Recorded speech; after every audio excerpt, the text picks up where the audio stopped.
Chapter 339. Your bodyguard is not good enough? Wang Sheng turned his head to look at the old Taoist, and then turned his head to look at the burly man from an unknown family.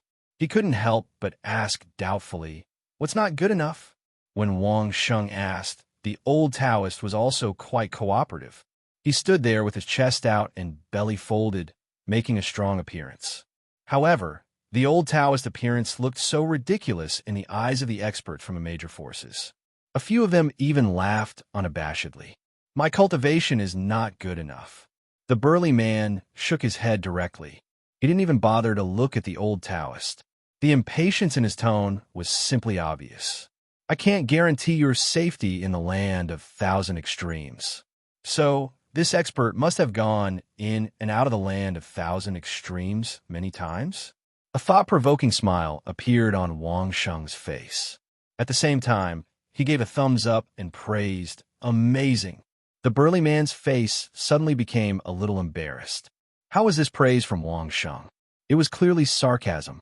If he could really go in and out of the land of thousand extremes a few times, would it be Wang Sheng's turn to flaunt his strength in Carefree City? Without Wang Sheng, he probably wouldn't even dare to enter the land of thousand extremes. However, this time, Wang Sheng brought people into the land of thousand extremes. His goal was not trivial. All parties wanted to take the initiative, especially the major forces. Even if the Imperial Treasure House took the lead, it was clear that the Imperial Treasure House wanted to turn the base into a public town that could be entered as long as one paid money. In this way, wouldn't the advantages of the major forces be lost? But the Imperial Treasure House wanted to recruit experts and workers. If they didn't make such a promise, who would go? The major forces didn't want their own children to sacrifice, but they also wanted to seize the greatest benefits. So, what better way was there than to control Wang Sheng? However, everyone knew that it was almost impossible to control Wang Sheng in the grounds of Thousand Despair. When Wang Sheng's cultivation was still at mediocre, he was able to exhaust a fifth-degree realm expert to death in the grounds of Thousand Despair. Now that Wang Sheng's cultivation had increased by several folds, even sixth or seventh degree realm experts might not dare to say that they could kill Wang Shengkai in the grounds of Thousand Despair. In this way, it was extremely important to get Wang Sheng to stand on their side from the beginning. The problem was to make a bunch of top exponents, whose cultivation was at least in the sixth or seventh stage realm, to rope in a small third stage realm junior. Especially when these top exponents were all from reputable families, if they weren't from various large sects or large aristocratic families, to make them lower their pride to please Wang Sheng. Was it possible? So, suppressing Wang Sheng outside the grounds of Thousand Despair, and then controlling Wang Sheng firmly in the grounds of Thousand Despair, was the only way these people could accept. Of course, if they knew that Song Jiming and the others were all taken down by Wang Sheng with a single command, they would absolutely not dare to have such ideas. Unfortunately, the Song family wouldn't reveal this kind of thing, and Wang Sheng didn't have the habit of bragging everywhere. "If you need a guard, dismiss this one, we'll protect you." The burly man couldn't answer Wang Sheng's question and didn't want to answer at all. He directly waved his hand and gave out an order, "In case you get in the way in the grounds of Thousand Despair." The old guard on the city wall had already started to sneer. This bunch of people from large families had no respect for anyone and dared to belittle anyone. This time they were in big trouble. "Old brother, what are you laughing at?" Just as the old guard was sneering, a slightly younger guard beside him asked curiously. The two of them were on duty, so their voices were very low, and they even used some spiritual energy to make it so that only the two of them could hear them. Even the people nearby couldn't hear them. "How long have you been in Carefree City?" The old guard didn't directly answer and instead asked a question. 20 years, what's wrong, old brother?" The young guard quickly replied and even followed up with another question. "Oh, then you haven't been here for long. It's normal that you haven't met that person." The old guard still maintained his sneer as he replied. "More than 30 years ago, he lived in Carefree City for a period of time, and I just happened to meet him." "He's that powerful?" The young guard looked at the burly man who was speaking with fervor and assurance at the foot of the city wall and couldn't help but exclaim, He's been in Carefree City for more than 30 years, and he's still so young. He's indeed powerful. Who are you talking about? The old guard seemed to have sensed that something was wrong and couldn't help but ask. That expert who spoke to Lone Wolf. The young guard replied, as though it was a matter of course. Could it be that guard? The old guard's face almost twitched. If it wasn't for the fact that the young guard was an acquaintance and had a good relationship with him, he wouldn't have bothered to give him any advice. I'm talking about that guard. The young guard was still craning his neck to look over when the old guard said, slowly and faintly, "Ah." The young guard was dumbfounded. It wasn't that expert, but that guard. But no matter how he looked at him, he couldn't find anything special about that guard. He had an ordinary face and an ordinary cultivation base. Was that something worthy of the old guard's reminiscence? Is that guard very powerful? The young guard wasn't a fool after all. He now understood who the old guard's sneer was directed at. There's a legendary assassin in Carefree City. His nickname is Impermanence. Have you heard of him? The old guard stared at the farce below and asked casually. Yes, the legendary red card assassin. When the young guard heard the name Impermanence, he immediately became spirited as though Impermanence was his idol. There's no expert that he can't kill. It's said that he even killed a family head of the Chiu family. The Chiu family sent out hundreds of experts to hunt him down, but to no avail. That's right, it's him. The old guard nodded and then asked calmly, have you seen Impermanence being scared out of his wits and then kneeling in front of others to kowtow and beg for mercy? How is that possible? The young guard couldn't accept the sudden collapse of his idol image. He turned to look at the old guard and asked in disbelief, Impossible? I've seen it with my own eyes. The old guard sneered and looked at the people below the city wall. Do you know who Impermanence is kneeling to? That guard of Lone Wolf. Although the young guard couldn't believe it, he had already guessed the answer. He asked in an incredulous tone, At least you're not that stupid. The old guard glanced at him and then turned his gaze back to the bottom of the city wall, looking at the figure that had left such a deep impression in his memory. At that moment, the old Taoist priest who was standing beside Wang Sheng at least a few dozen meters away from the city wall suddenly turned his head to look at the old guard. The old guard's gaze just so happened to meet the old guard's. The old Taoist suddenly smiled at the old guard and then turned his head back in a seemingly casual manner. This time, even the young guard was dumbfounded. He saw this scene, and at the same time, he firmly believed that the conversation between him and the old guard couldn't be heard by others. But why did the old Taoist just happen to turn his head and smile at him at this moment? Chapter 340. Are you sure you want to be my guard? Wang Sheng asked the burly man impatiently. You think he's a hindrance and want me to replace him? Yes, it's us. The burly man smiled. It's us. As for those stragglers, I don't feel safe leaving them by my side. It's fine if we go in, but we could do something else. Are you sure? Wang Sheng became serious. He asked in a very serious tone, if you guys were to enter the grounds of Thousand Despair and something happened to you, who would protect me? The burly man's expression changed when he heard this. If Wang Sheng really wanted them to meet with an accident in the grounds of Thousand Despair, it would not be a joke. As long as you're a little more careful, how could we possibly meet with an accident? The burly man laughed dryly and said in a slightly threatening tone, You don't want to offend everyone here, do you? As long as I'm a little more careful? Wang Sheng was amused. Am I your guard? Or are you my guard? After saying that, Wang Sheng could no longer be bothered to look at the burly man's expression. He turned to LV Wenho and asked, Did you warn the people you hired this time that there's no guarantee that their lives will be in danger after entering the grounds of Thousand Despair? Yes. LV Wenho was also very unhappy, but he was only the young master of a business family. He could restrain the rogue cultivators and assassins from Worry-Free City, but he was helpless against the major powers. Hearing Wang Sheng's question, LV Wenho quickly gave an affirmative answer. That's good. Wang Sheng nodded and turned back to the burly man. Since you guys know that there's no guarantee that your lives will be in danger after entering the grounds of Thousand Despair, don't do anything stupid. Otherwise, you might meet with an accident. Remember, the number one rule of the grounds of Thousand Despair, don't do anything that I don't allow. This was already a very serious warning. Everyone could hear the meaning behind Wang Sheng's words. If they did anything stupid again, they would probably meet with misfortune. If it was the imperial family, Triumph Palace, the Song clan, or any of the clans that had followed Wang Sheng into the lands of 1,000 extremities, upon hearing this iron law of Wang Sheng's, they would definitely follow it as if it was a golden rule and would never violate it. This was because many people's lives have been used to prove the validity of this iron law. But the burly man was obviously not from the forces that they had cooperated with previously, especially since he was an 8th-stage realm expert and was the most powerful and had the highest cultivation among the people sent out by the various forces. Hence, he was elected as the team leader.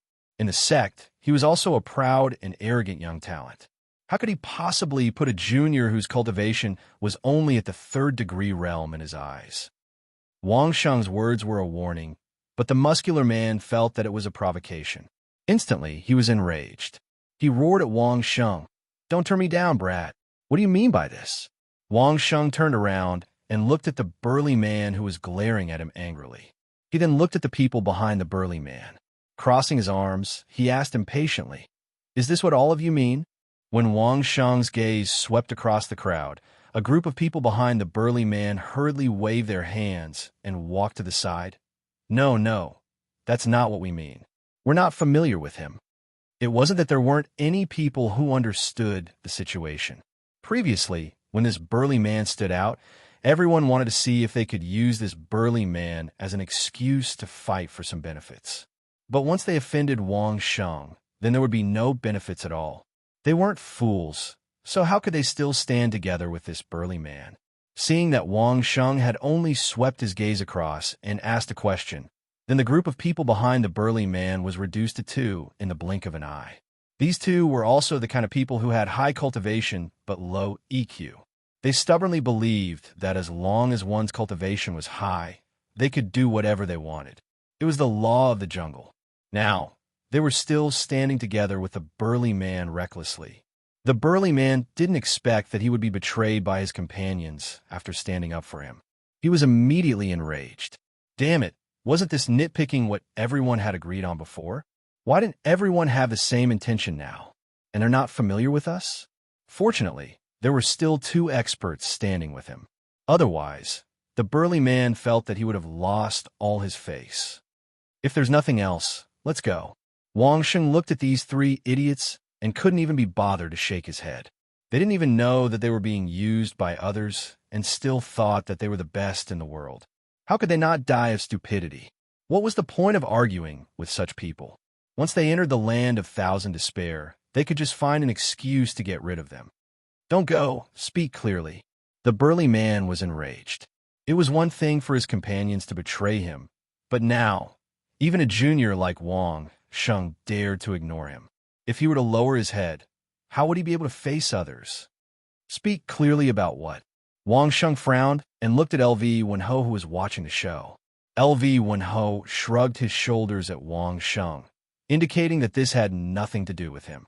LV Wenho was just the young master of a business family. He might be able to form a team, but he couldn't control the disciples of the major powers. LV Wenho had personally gone to Wang Sheng's house to remind him. "Didn't you say that if we break your iron rule, we will meet with misfortune?"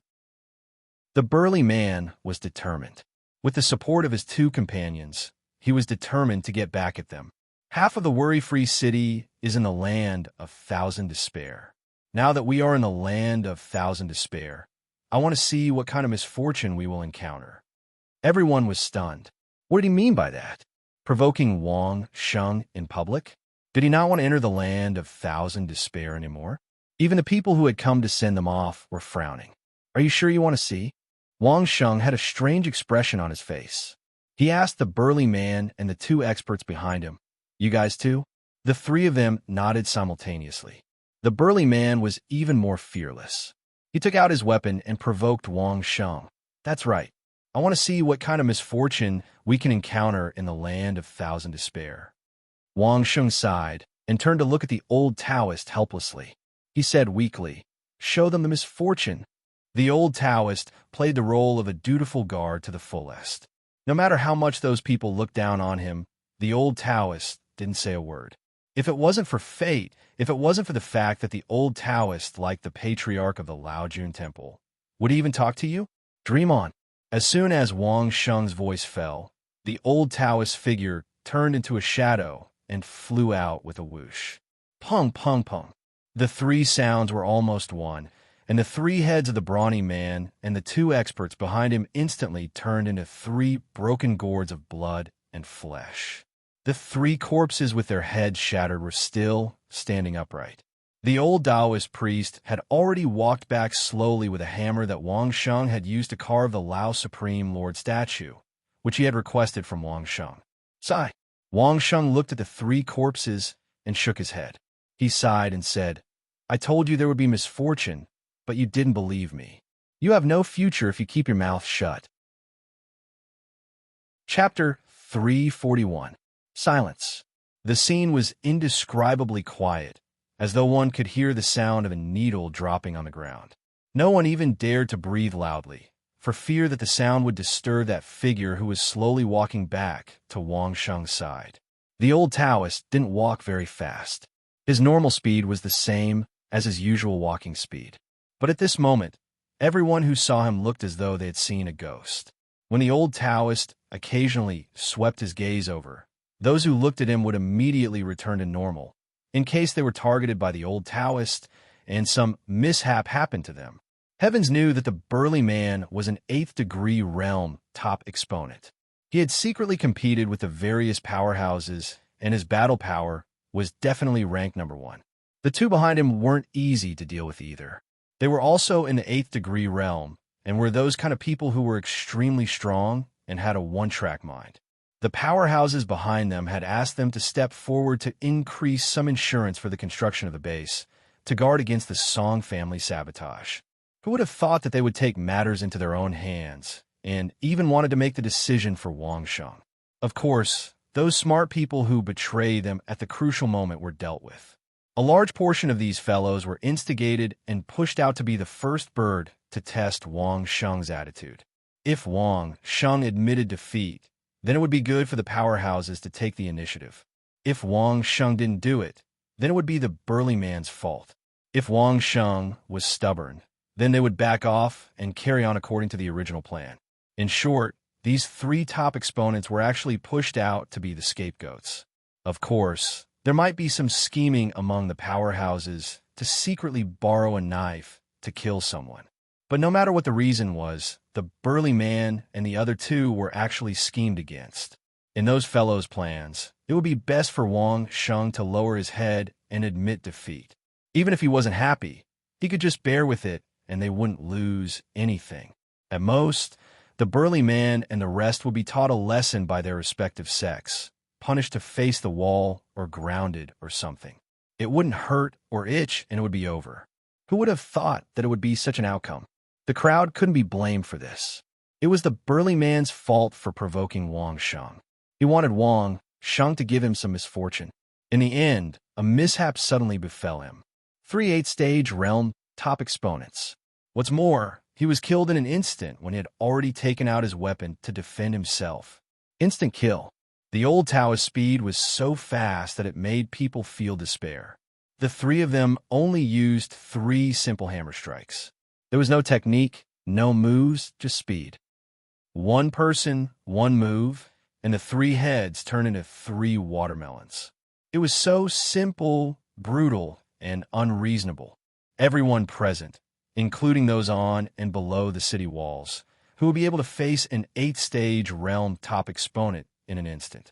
Apart from the old Taoist, there was no one else. The old guard on the city wall looked at the old Taoist with the most admiring eyes, and then turned to the young guard with a look that said, "What do you think?" The young guard's eyes were so wide that he could hardly close them. That worshipful gaze was even hotter than when he saw the beauty he fancied the most. This was a real idol. As for those who were about to set off, those who were sent out by the various powerhouses, all of them kept quiet out of fear. Not to mention a single word, they didn't even dare to let out a fart. To be killed in an instant face-to-face, needless to say, they still had to enter the grounds of 1,000 extremities. From this stance, whoever disobeyed would die. There would be no accidents. Even if they died in an accident, it wouldn't be an accident. Who was an idiot? Why did Wang Sheng ask LV Wen Ho if he had reminded him that there was no guarantee of survival in the grounds of thousand extremities? This was to find a reason for him to kill someone. Anyway, if he was unhappy, he could just get rid of them. No matter which family or sect it was, they couldn't settle the score because it had already been agreed that there was no guarantee of survival. The benefits involved this time were so great that everyone would definitely be tempted.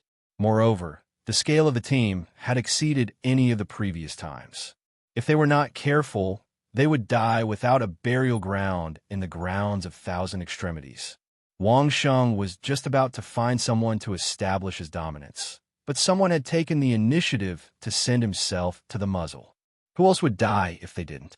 Is there anyone else who wishes for an accident? The old Taoist leisurely walked back to Wang Sheng's side. Wang Sheng's gaze swept across the entire team before he asked, "How stupid would they have to be to jump out at this time and hope for an accident? Weren't the corpses of the 3 people in front of them enough to alert them and make them obedient? Moreover, entering the grounds of thousand extremities meant that they had to listen to Wang Sheng's commands. It would be strange if someone jumped out at this time. What about you guys?" Wang Sheng turned to the group of people who had just separated from the burly man and the other 2. "Is there anyone else who thinks that I'm not good enough as a bodyguard?" The group of people hurriedly shook their heads. They didn't even have the courage to look Wang Sheng in the eye. "Is there anyone else who wants to replace him?" Wang Sheng pressed on and asked, "Is there anyone who wants him to do something else?" Still, they shook their heads in unison. Everyone was afraid that if they shook their heads too hard, it would cause Wang Sheng to misunderstand them and that terrifying bodyguard. "Let's go." Wang Sheng didn't ask any more questions.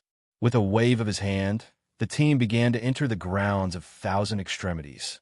Before they set off, the recruited people in the team had already been trained to follow the pathfinder in front of them as carefully as possible. As for which direction they should go, it was up to Wang Sheng to decide. Wang Sheng definitely wouldn't be able to take care of everyone if they were to enter on a large scale. Therefore, he could only ask everyone to be as careful as possible. The 9 secret words could control insects, so Wang Sheng could temporarily drive away some of the annoying little bugs. If they encountered a large demonic beast, they could also carefully walk around it. However, there were many people after all. Just the length of the team alone was more than a mile. It was inevitable that they would be attacked by demonic beasts. Fortunately, they didn't have to worry about poisonous insects for the time being. With the help of various experts, even if 1 or 2 demonic beasts came, they could easily deal with them. As long as there weren't more than 10 mighty ape kings appearing at once, this group of people could basically handle everything. Sometimes, even if it was hard, this group of people would still put in a lot of effort. This was because every time there was any trouble, Wang Sheng would point at them without hesitation and let them handle it. At the same time, he would also send them a message. Be careful of accidents. In the whole team, the word accidents had become a taboo. Except for Wang Sheng, no one dared to mention it. When Wang Sheng asked them to handle the trouble and be careful of accidents, who dared to slack off? Who dared to not do their best? Perhaps even when their parents ordered them to do something, they didn't put in so much effort. As they moved forward, they cut their way through all the obstacles. Although it was difficult to move forward, everyone worked harder and harder. This was because every 20 miles, Wang Sheng would ask the team to stop and choose a suitable place to build a simple small camp. Everyone could see the benefits of this small camp. For the sake of a better future, everyone was willing to put their lives on the line and work.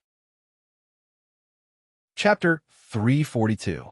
There was a camp every 20 miles or so, which ensured that if anyone entered the ground of despair in the future, as long as they did not make any mistakes, they would always be able to find a relatively safe and comfortable camp to rest in.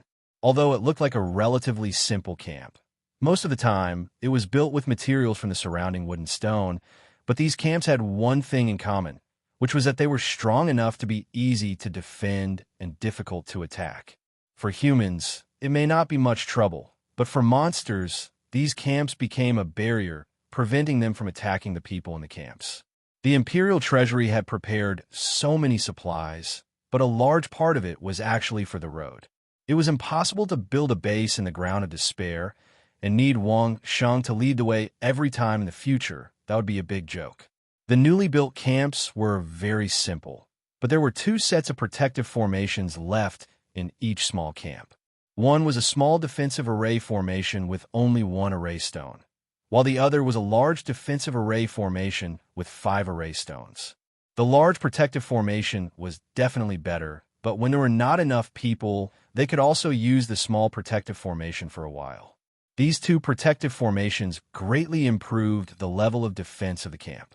The simple camp immediately became comparable to the cement bunkers that Wang Sheng had seen on Earth. With such a relatively safe camp, people who entered the ground of despair could get adequate rest and would not have to be constantly vigilant, so their chances of survival were greatly improved. It could be said that Wang Sheng's move was equivalent to opening up a safe passage in the ground of despair. In the future, as long as they moved forward along the road, it could basically be said that the road was smooth. Even if their cultivation was not strong enough, or there are not enough people, there would be a place to stay in and out of the ground of despair. Just as the people in the ground of despair were excitedly building along the way, the Song family was a different scene. Because of Song Honda's strong return, the Song family was cleansed in blood, and even now, the Song family was still trembling with fear. Except for the group of experts brought back by Song Honda, everyone lived carefully for fear that one day they would be cleansed. But Song Honda's sudden illness caused the Song family to calm down a lot, and for a period of time, the Song family quickly calmed down. Song Honda also sharply noticed the problem after he took the tiger wolf medicine. Since he only had 1 to 2 years left to live, Song Honda decided to use a gentle method. This wasn't a situation where he could maintain his strength for a long time. He could only focus on stability. However, Wang Sheng's sudden announcement that he wanted to fight against them also forced the Song family to face the threat of other families. On the one hand, Song Honda secretly arranged for the Song clan's death soldiers to seize the opportunity to destroy Wang Sheng's camp. On the other hand, he quickly launched a war against the Dai clan. When internal conflicts were being suppressed, finding a common enemy to attract attention was the most useful method. It could quickly twist the internal conflict into a group and fight against the enemy together. The reason for starting this war was very simple. Dai Huan had brought people to break into the Song family's forbidden area, kidnapping the Song family's young miss, and stealing the Song family's 9-star source spirit. Any one of these reasons was enough for the two families to fight to the death.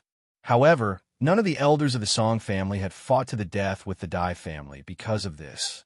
There were some small conflicts which were suppressed later on because the Song family's elders found out that the Dai family had snatched the 9-star source spirit and forcefully chased after them. Just this small conflict was immediately quelled. No matter if it was the Song family or the Dai family, they acted as though nothing had happened. No, it wasn't that the two families acted as though nothing had happened, but the Song family acted as though nothing had happened. The Dai family was different. Fourth Master Dai personally brought his men to barge into the Song family and swaggered to kill the Song family's young miss and her fiancé. This adulterous couple wanted to take revenge for Dai Huan, but their luck wasn't good. They met with Wang Sheng and got shot in the head. In the past, when the Song family faced other families' pressure, they were simply a tortoise hiding in its shell.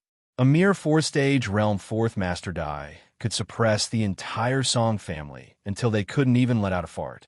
Although it was related to Song Honda bringing the elites away, but this was not the real reason. The main reason was that the elders group had high ambitions but little talent. They were greedy for power and scheming against each other.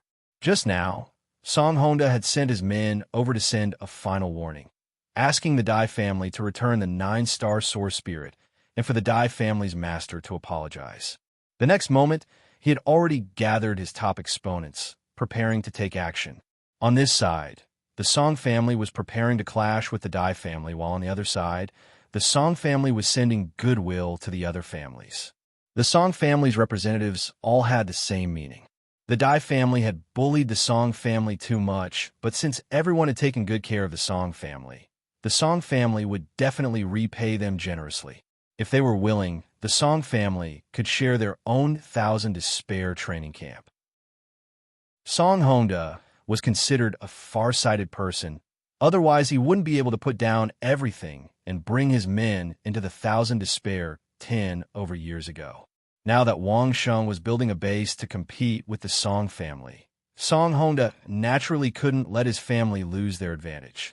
While preparing for the battle with the Dai family, he once again gathered several hundred Song family's disciples and led by a few top exponents who were familiar with the route. They entered the Song family's camp in the Thousand Despair.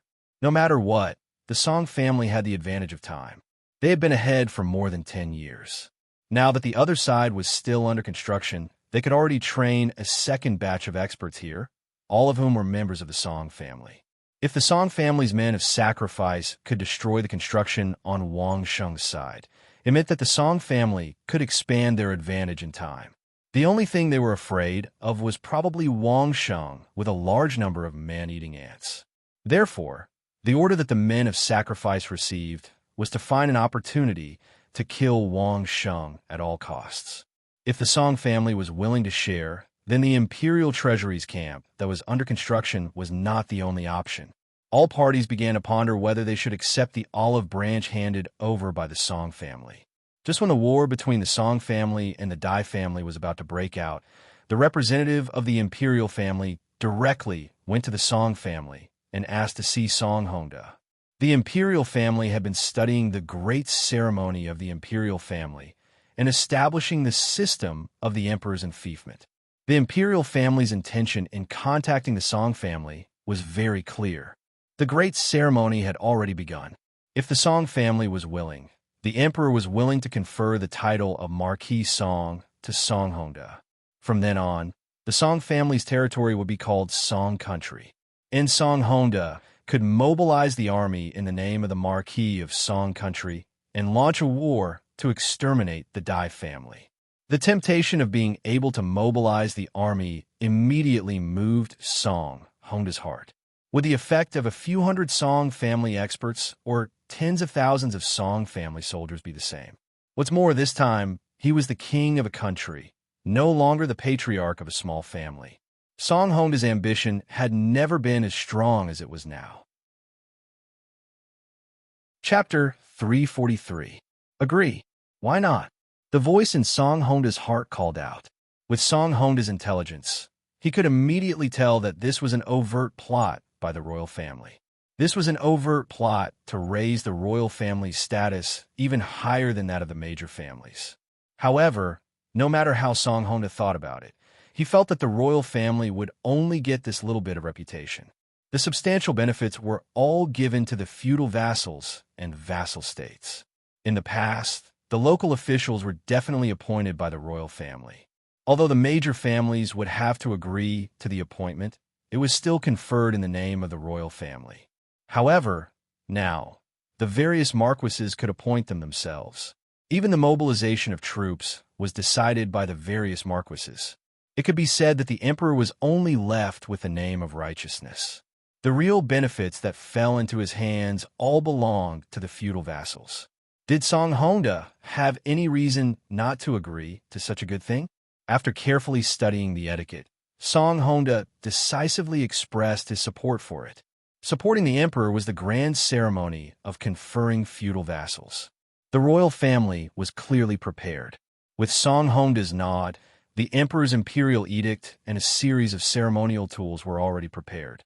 The imperial edict was announced in the Song family manner, conferring the Song family head, Song Honda, as the Marquis of the Song nation. The price Song Honda paid was to kowtow 3 times and 9 times in front of the imperial edict and ceremonial tools that represented the emperor. He called himself the emperor and his subject. That was all. Immediately after, the emperor and the Song family sent messenger birds to various places to officially announce this to the world. The appointment of the Marquis of the Song nation also meant the emperor's ascension to the throne. When the news came out, the world was in an uproar. The major families were instantly shocked by the grand ceremony of the emperor and the Song family working together. Why did the royal family suddenly appear to disrupt the exciting part of the show when everyone was watching? They actually interfered and put on an even more exciting show. On the day the Song nation was established, the Marquis took over all the cities in his territory in just 2 days. Of course, the city lords of those cities were all members of the Song family. They only changed the banner. However, the Song nation's momentum instantly reached its peak. On the 3rd day, the hastily gathered 20,000 soldiers were stationed at the border of the Song nation. They were only waiting for Song Honda's command to charge into the Dai family's territory. The pitiful Dai clan could only be called the Dai clan's territory because the Dai clan had yet to receive the emperor's conferment, so they could not be called the Dai nation. When the two sides were compared, one was the Song nation, which was recognized by the emperor, and the other was the Dai clan's territory, which was a rich country bumpkin. The difference in aura between the two sides was like heaven and earth.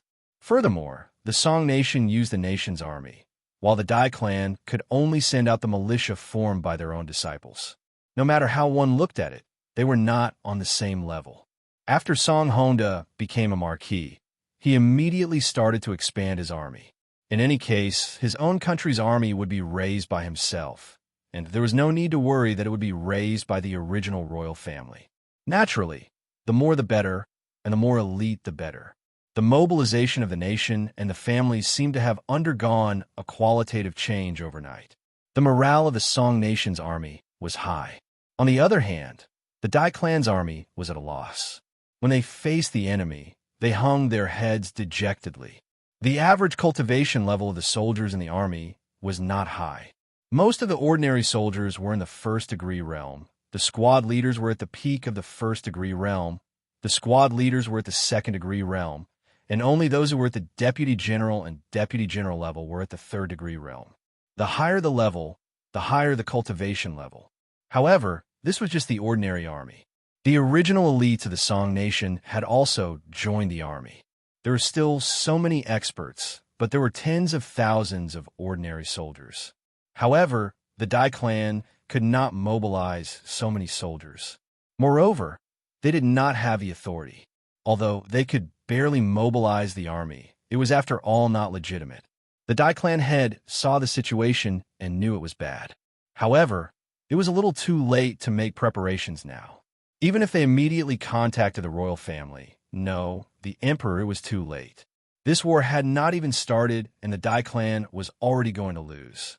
In terms of the army, the Dai clan could not be compared to the Song nation. In terms of experts, the Dai clan could not be compared to the Song nation. Dai Wuji was already considered as one of the top experts in the Dai clan, but he was only in the 7th degree realm. There were no more than 20 people who were stronger than Dai Wuji in the Dai clan. But the Song clan was different. Just the 7th degree realm experts alone, the Song clan had brought back hundreds of them. There were dozens of 8th degree realm experts and around 10 9th degree realm experts. With such a disparity in strength, if they were to really fight, the Dai clan would probably be annihilated. After weighing the pros and cons, the Dai clan had admitted defeat. He sent an envoy to the Song clan, to the Song nation to pay a visit to the Marquis. The Dai clan was willing to apologize and compensate for the losses. The 9-star origin spirit had already been used up, so naturally they could not compensate for it.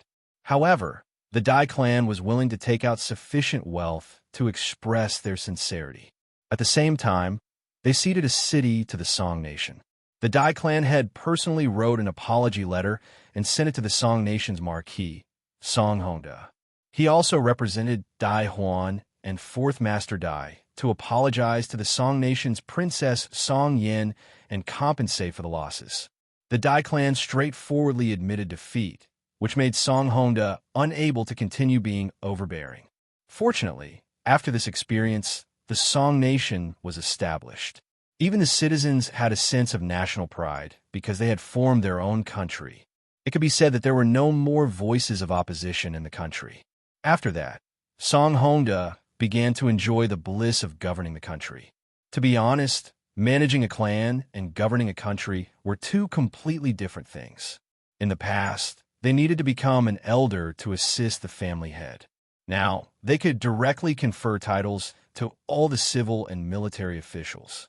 That feeling was simply heaven and earth. The royal family's preparations for the ceremony, this time, were sufficient. Not only did they set the rules for the emperor, they also set the rules for the feudal vassals and the various ranks. In the past, when he was the family head, he only needed a few people to serve him. Now it was different. Not only did he need to have a sufficient number of eunuchs and maids, he also needed to have a court official. That prestige, that nobility, how could a country bumpkin in the past imagine it? Just this alone allowed Song Honda's style to soar. It was a qualitative improvement. Song Honda loved this ceremony very much. He wished that he could enjoy it every day. The changes in the Song Nation were seen by the other clans, especially the Dai clan. After obtaining the Song Nation's forgiveness, they simply could not wait to beg the emperor, asking him to confer titles to their clan.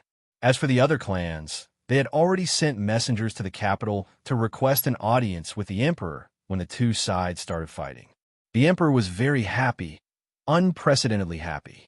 The civil and military officials were even happier.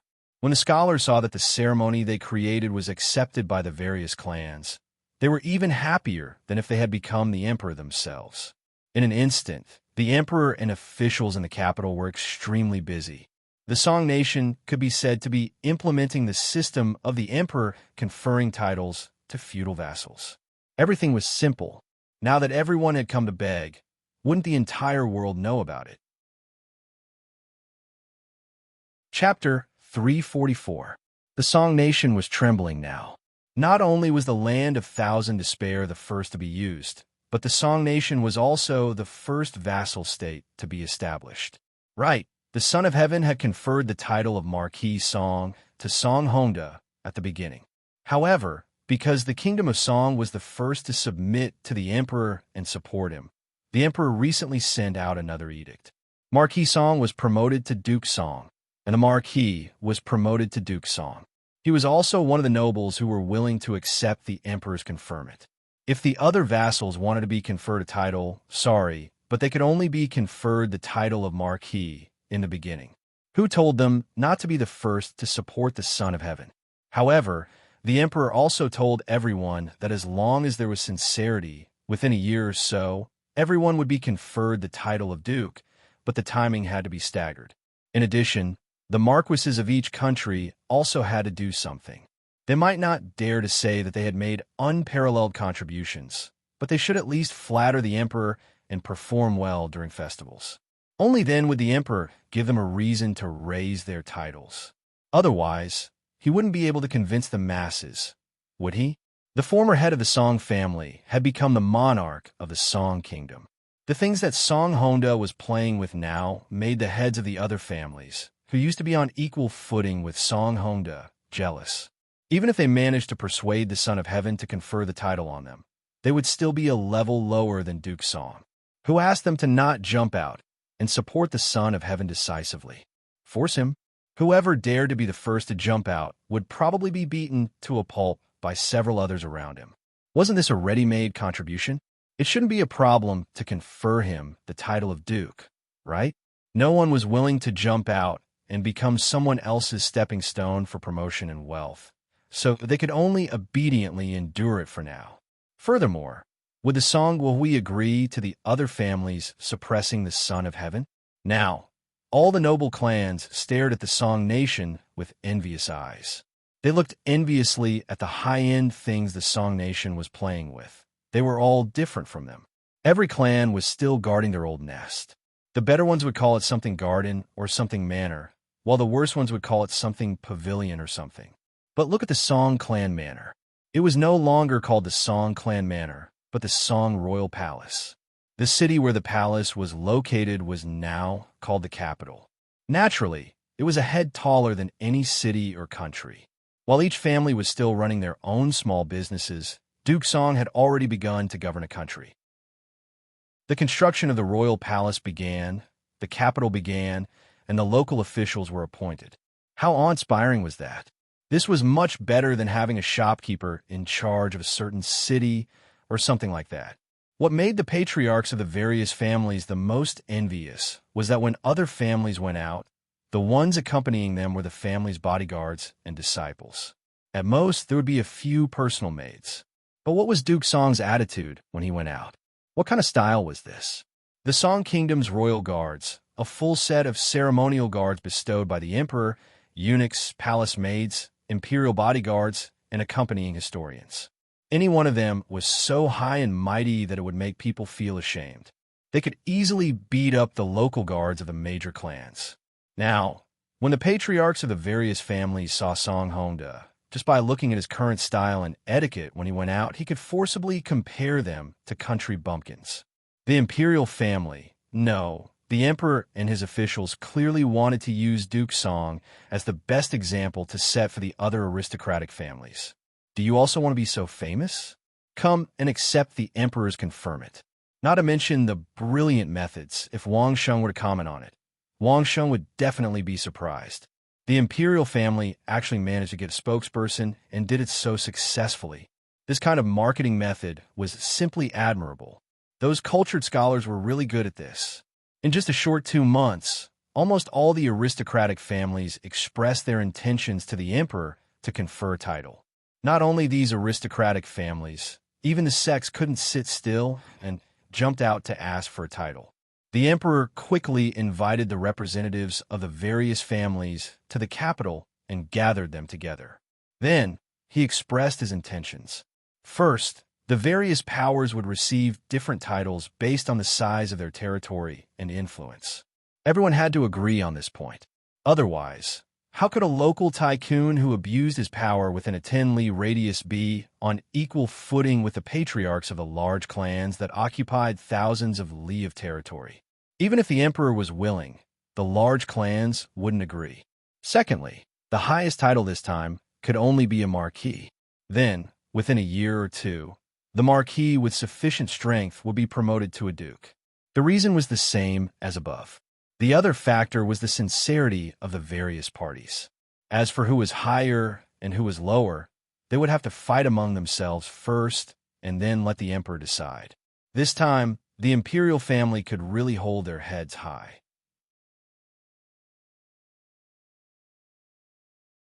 Chapter 345. This time, the limelight of the ceremony was too great. It directly overshadowed the Song Kingdom, which forced the Dai family to bow their heads, and the imperial treasure house, which was building a base in the land of Thousand Despair. Everyone's attention was on the emperor and the feudal lords.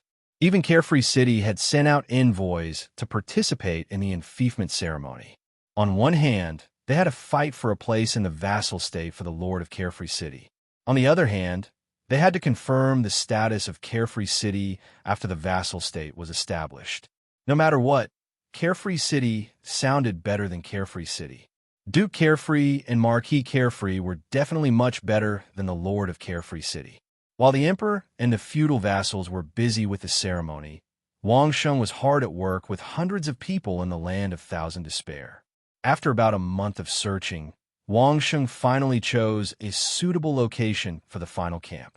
This area was a flat land surrounded by mountains. It was not a valley, but the surrounding mountains were steep enough, like a high wall encircling the flat land. There was only one direction in which there was an opening about 100 feet wide.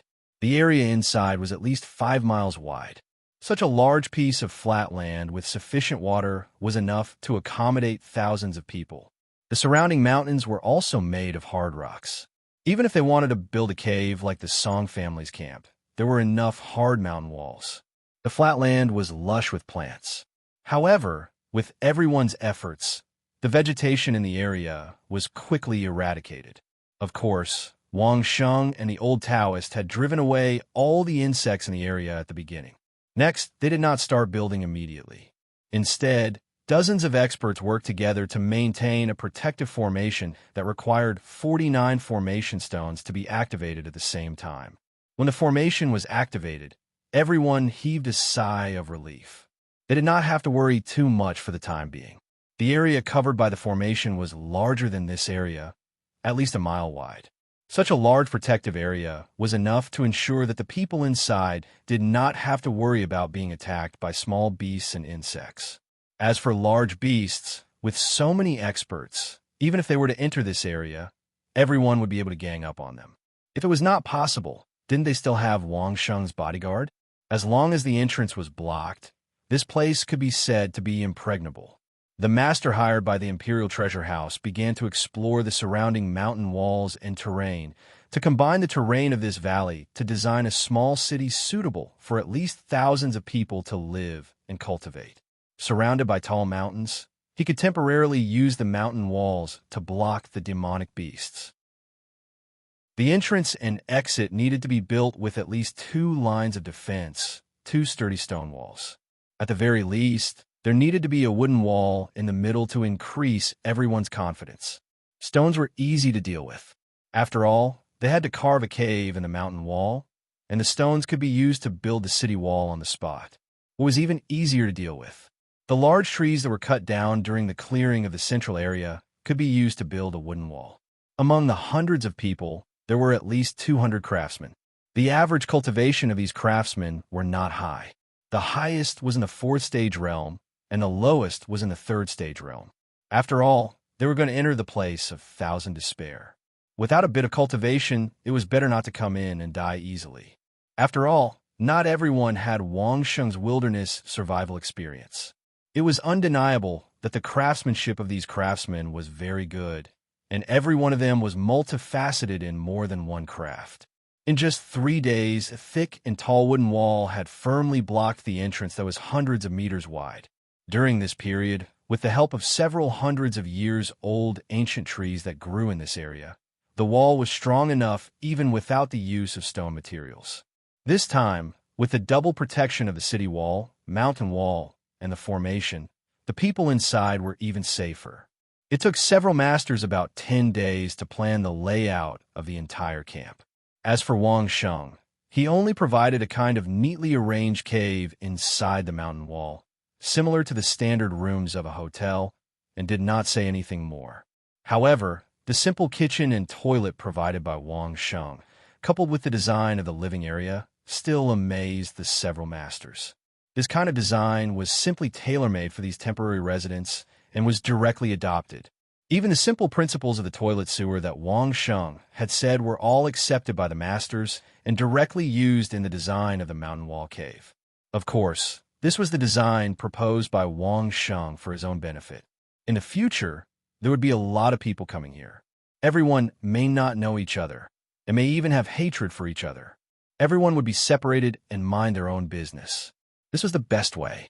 Part of the open space was used to build public functional buildings, such as several restaurants with different tastes, wine shops, some grocery stores for clothing, food, housing and transportation, trading weapons and elixirs, and so on.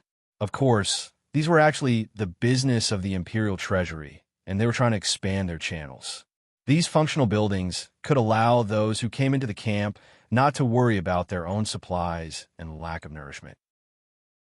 As long as they brought enough gold coins, they could still enjoy the treatment of the worry-free city. This alone was enough to make many people tempted. The final plan was taken out. Wang Sheng nodded, and a manager with a high level of cultivation who accompanied the Imperial Treasury also nodded. The old Taoist also nodded, which was rare. Originally, there were some different opinions, but when they saw the old Taoist nod, their opinions were immediately highly unified. All of them passed, and immediately entered the construction in full swing. The news that Song Honda wanted to share the Song family's camp with all parties had not yet come in. This was the land of 1,000 extremes, and messenger birds were completely unreliable. The messenger birds that flew out were eaten by the birds of prey before they could fly out of the land of 1,000 extremes, and those from the outside could not come in. Therefore, in essence, during the construction period, the news inside and outside was isolated. However, even if he knew about the Song family's operation, Wang Sheng was not afraid of competition. Song Honda certainly would not open the Song family's own camp. At most, he would open the camouflage camp outside. Although there was a slight advantage in time, the Song family's camp still had a fatal flaw compared to the new camp chosen by Wang Sheng. Not to mention the living conditions, the convenience of the various designs, not to mention the fact that there was no need to bring their own supplies and no need to risk their lives to hunt in the surroundings. Just in terms of location, the new camp had an absolute advantage. The most important thing was that the new camp was less than 200 miles away from the core of the Land of Thousand Extremes. From the edge of the Land of Thousand Extremes to the new camp, it was more than 300 miles. The Song family's camp was only about 200 miles away from the edge of the Land of Thousand Extremes. In other words, the new camp was more than 100 miles closer to the core than the Song family's camp. This was an incomparable absolute advantage. Chapter 346. From a design point of view alone, the new camp was not comparable to the Song family's camp at all. From a construction point of view, the new camp could be thrown directly into Java. The people involved in the design here were all master craftsmen from all over the world who had been carefully selected by the Imperial Treasury. They were also a group of experienced craftsmen. Compared to the Song family's camp, which relied on a group of cultivation experts to casually make things, it was much more brilliant. When all the design was completed and they began to work, Wang Sheng couldn't help but show off his skills to everyone. One man, one hammer, and one chisel, starting from the empty mountain wall. In one day, he chiseled out a complete set of standard rooms that he had designed, including the kitchen stove, the bathroom bed, the training couch, and even the matching water and sewer. The technique was very like that of the old Taoist, capable and fast. Even the masters in charge of the design did not hesitate to give Wang Sheng a thumbs up when they saw his set of techniques and results. Everyone except for the old Taoist was surprised. Wasn't Wang Sheng a killer? How could he be so skilled in carving? The participating experts were all puzzled, but the craftsmen who saw it were all shocked. What Wang Sheng had shown was not an ordinary technique. It was simply a master's skill. For a moment, a few craftsmen who had thought of cutting corners or playing tricks immediately put away all their thoughts and obediently began to work hard according to the standards set by Wang Sheng. "Give me a room just next to you." At this time, only the old Taoist dared to talk to Wang Sheng like this. And the only person who could make Wang Sheng do it himself was the old Taoist. Along the way, the old Taoist worked hard to protect Wang Sheng and at the same time practiced the Buddhist incantation of 9 words. All the people who had seen the old Taoist power before setting off did not show any thoughts or behaviors of being enemies of Wang Sheng after entering the Land of Thousand Despair, which saved the old Taoist a lot of trouble. However, practicing the Buddhist incantation of 9 words caused trouble for the old Taoist. Wang Sheng only mastered 6 words, and the remaining 3 words were still being studied. The old Taoist was not anxious to comprehend them during the march, so he only learned to master these 6 words. However, perhaps it was because of the different original spirits or the different degrees of trust in the Buddhist incantation of 9 words. The old Taoist cultivation process was not as smooth as Wang Sheng's. As long as Wang Sheng thought it through, he could basically play a role. The old Taoist put in a lot of effort to practice, and even asked Wang Sheng for advice on some things, such as pronunciation, intonation, and the use of spiritual energy. There were many problems. It had been 2 months since he came into contact with the Buddhist incantation of 9 words. But the effect of the Buddhist incantation of 9 words that the old Taoist recited was less than a third of Wang Sheng's. This did not mean that Wang Sheng did not teach diligently. The problem was still with the old Taoist. Of course, it was mainly due to the influence of culture and the understanding of Taoist theory. It could not be denied that the old Taoist was definitely a person of great virtue in the study of Taoist theory in this world. However, it was a pity that the theory of Taoism was not complete in this world. There was no Tao Te Ching, no Nanhua Sutra, and there were no supplements such as embracing simplicity. Although the Buddhist incantation of 9 words was in line with Taoist theory, the old Taoist could not be compared with Wang Sheng in terms of understanding and trust. Taoism on Earth had been spreading for more than 2,000 years. Wang Sheng had been instilled with all kinds of theories, legends, scriptures, and so on since he was young. In terms of trust alone, Wang Sheng could throw the old Taoist several streets away. Wang Sheng could not explain this difference in understanding to the old Taoist. The old Taoist also knew that he still did not understand enough, but he was not in a hurry.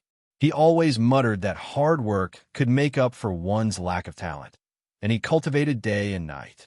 There was another fundamental reason why the old Taoist nodded his head and decided on this area. That was because the old Taoist felt an unprecedented martial will here. The martial will was so strong that the cultivators who could feel it wished they could immediately throw themselves into it. In this camp, the old Taoist was not the only one who could feel this martial will. Almost everyone who had reached the 5th stage could feel it. The stronger one's cultivation was, the clearer they could feel it. On the contrary, Wang Sheng and the group of craftsmen could not feel it at all, which made Wang Sheng speechless. After the location of the base was decided, the experts sent by the various forces were all well-behaved, like old cattle, and did not complain. They could not help with the construction, so these people were distributed in different areas every day, protecting the craftsmen while feeling the powerful martial will, pondering and comprehending it. At this point, the various forces no longer had any doubts about the stimulation of cultivation in the land of Thousand Despair. After coming into contact with this martial will, the experts could not wait to stay here for a long time. Even though they had to live in the open and could only sleep on flat ground, and the conditions were very difficult, they had to accept it. They were all experts, but they had never thought that when one cultivated to the extreme, one could have such a powerful martial will. One had to know that they were still 200 miles away from the core. If they could feel such a terrifying aura from 200 miles away, how terrifying would it be if they were to face it up close? The only two who knew the inside story and could still remain calm were Wang Sheng and the old Taoist. On one hand, Wang Sheng could not feel it, but on the other hand, he had already guessed that this was a scam. As for the old Taoist, his cultivation had already exceeded the scope of ordinary people's understanding. No matter how surreal something was, it would not be able to shock him. At most, he would only think about how to reach such a level. The camp was being built in an orderly manner. A large number of craftsmen were busy building the standard rooms in the mountain wall. The mountain wall was divided into 3 levels. The lowest level was 10 feet high, while the highest was over 60 feet high. There was more than enough space. If the construction was completed according to the design, there would be 1,500 standard rooms in this camp. The craftsmen were working step by step, and the group of guards recruited by the Imperial Treasury were also doing their best to protect the safety of the camp. Everything looked normal, and there was nothing unusual. However, no one knew that there were at least 6 people among the craftsmen and guards, looking for opportunities to get close to Wang Sheng and instantly kill or seriously injure Wang Sheng. As for whether they could escape the counterattack of the old Taoist, these 6 people did not care. Because they were men of sacrifice, the men of sacrifice of the Song family. Chapter 347. A death warrior did not necessarily have to have a very high level of cultivation. Having a high level of cultivation did not necessarily mean that one could succeed in an assassination, but having a low level of cultivation did not necessarily mean that one could not succeed. As long as they were willing to risk their lives, many experts would sometimes fall into the hands of some small fry with low levels of cultivation. After all, not everyone could always remain vigilant. Although the ultimate goal of a death warrior was to kill the target, it was different from that of an assassin. An assassin would strive to kill the target while doing his best to survive. However, a death warrior was different. As long as they killed the target, they would never care about whether they could survive or not. Therefore, sometimes the methods and arrangements of guarding against an assassin could not be guarded against a death warrior. This was because when a death warrior made a move, they would not think about retreating at all. They would attack wherever they could, regardless of the consequences, and only wanted to kill the other party. If one had to consider how the assassin would escape after the job was done, one could indeed defend against some assassins, but definitely not against a death warrior. At least, this was the level of protection that old Taoist Ling Su had demonstrated. He would stay by Wang Sheng's side to watch over him, but would not hinder Wang Sheng from doing something on a whim. He would also not hinder Wang Sheng from communicating with some master craftsmen. Wang Sheng had already demonstrated his master-level stone carving skills in front of all the craftsmen. After experiencing the initial shock and disbelief, all the craftsmen had already accepted this fact. After getting along for a period of time, someone began to ask Wang Sheng for advice. If it was about martial arts, Wang Sheng would probably not pay attention. However, Wang Sheng was willing to exchange pointers on techniques. Most of the time, indulging in cultivation could not solve the problem of bottlenecks. On the contrary, a breakthrough in a certain technique could help one comprehend by analogy. When someone asked for advice, Wang Sheng would also teach enthusiastically. At this time, the old Taoist would not particularly stop them. He would just cultivate nearby while guarding. In fact, the experts had already sensed the martial will. Who did not know that under the stimulation of this martial will, their martial arts cultivation could be further improved. Therefore, many people could see that when the old Taoist was guarding, he was actually spending most of his time comprehending with his eyes closed. An opportunity had come. When Wang Sheng was once again being pestered by a craftsman for advice, a murderous intent suddenly descended. The craftsman looked like he was in his 30s, and his cultivation base was only at the 3rd stage realm. Furthermore, it was obvious that his cultivation base was accumulated over the years. It was the kind of cultivation base that was suitable for sculpting like Master Lu, which was completely different from the tempering of battles. Unless one's cultivation base was vastly superior, craftsmen of the same cultivation base would definitely not be able to defeat a warrior of the same cultivation base. Anyone could see the nature of this craftsman's cultivation, so neither Wang Sheng nor the old Taoist took him seriously. He had questions about his carving skills, so Wang Sheng gave him some pointers along the way so that he could speed up. In fact, it was just a matter of a few words. Sometimes, people who were stuck in a dead end were just short of a hint. Wang Sheng also enjoyed the feeling of being respected for his skills. It had only been a short while since the blacksmith had started asking for advice to Wang Sheng. It was obvious that the craftsman was very excited after receiving the pointers, and he planned to try it out on the mountain wall right away.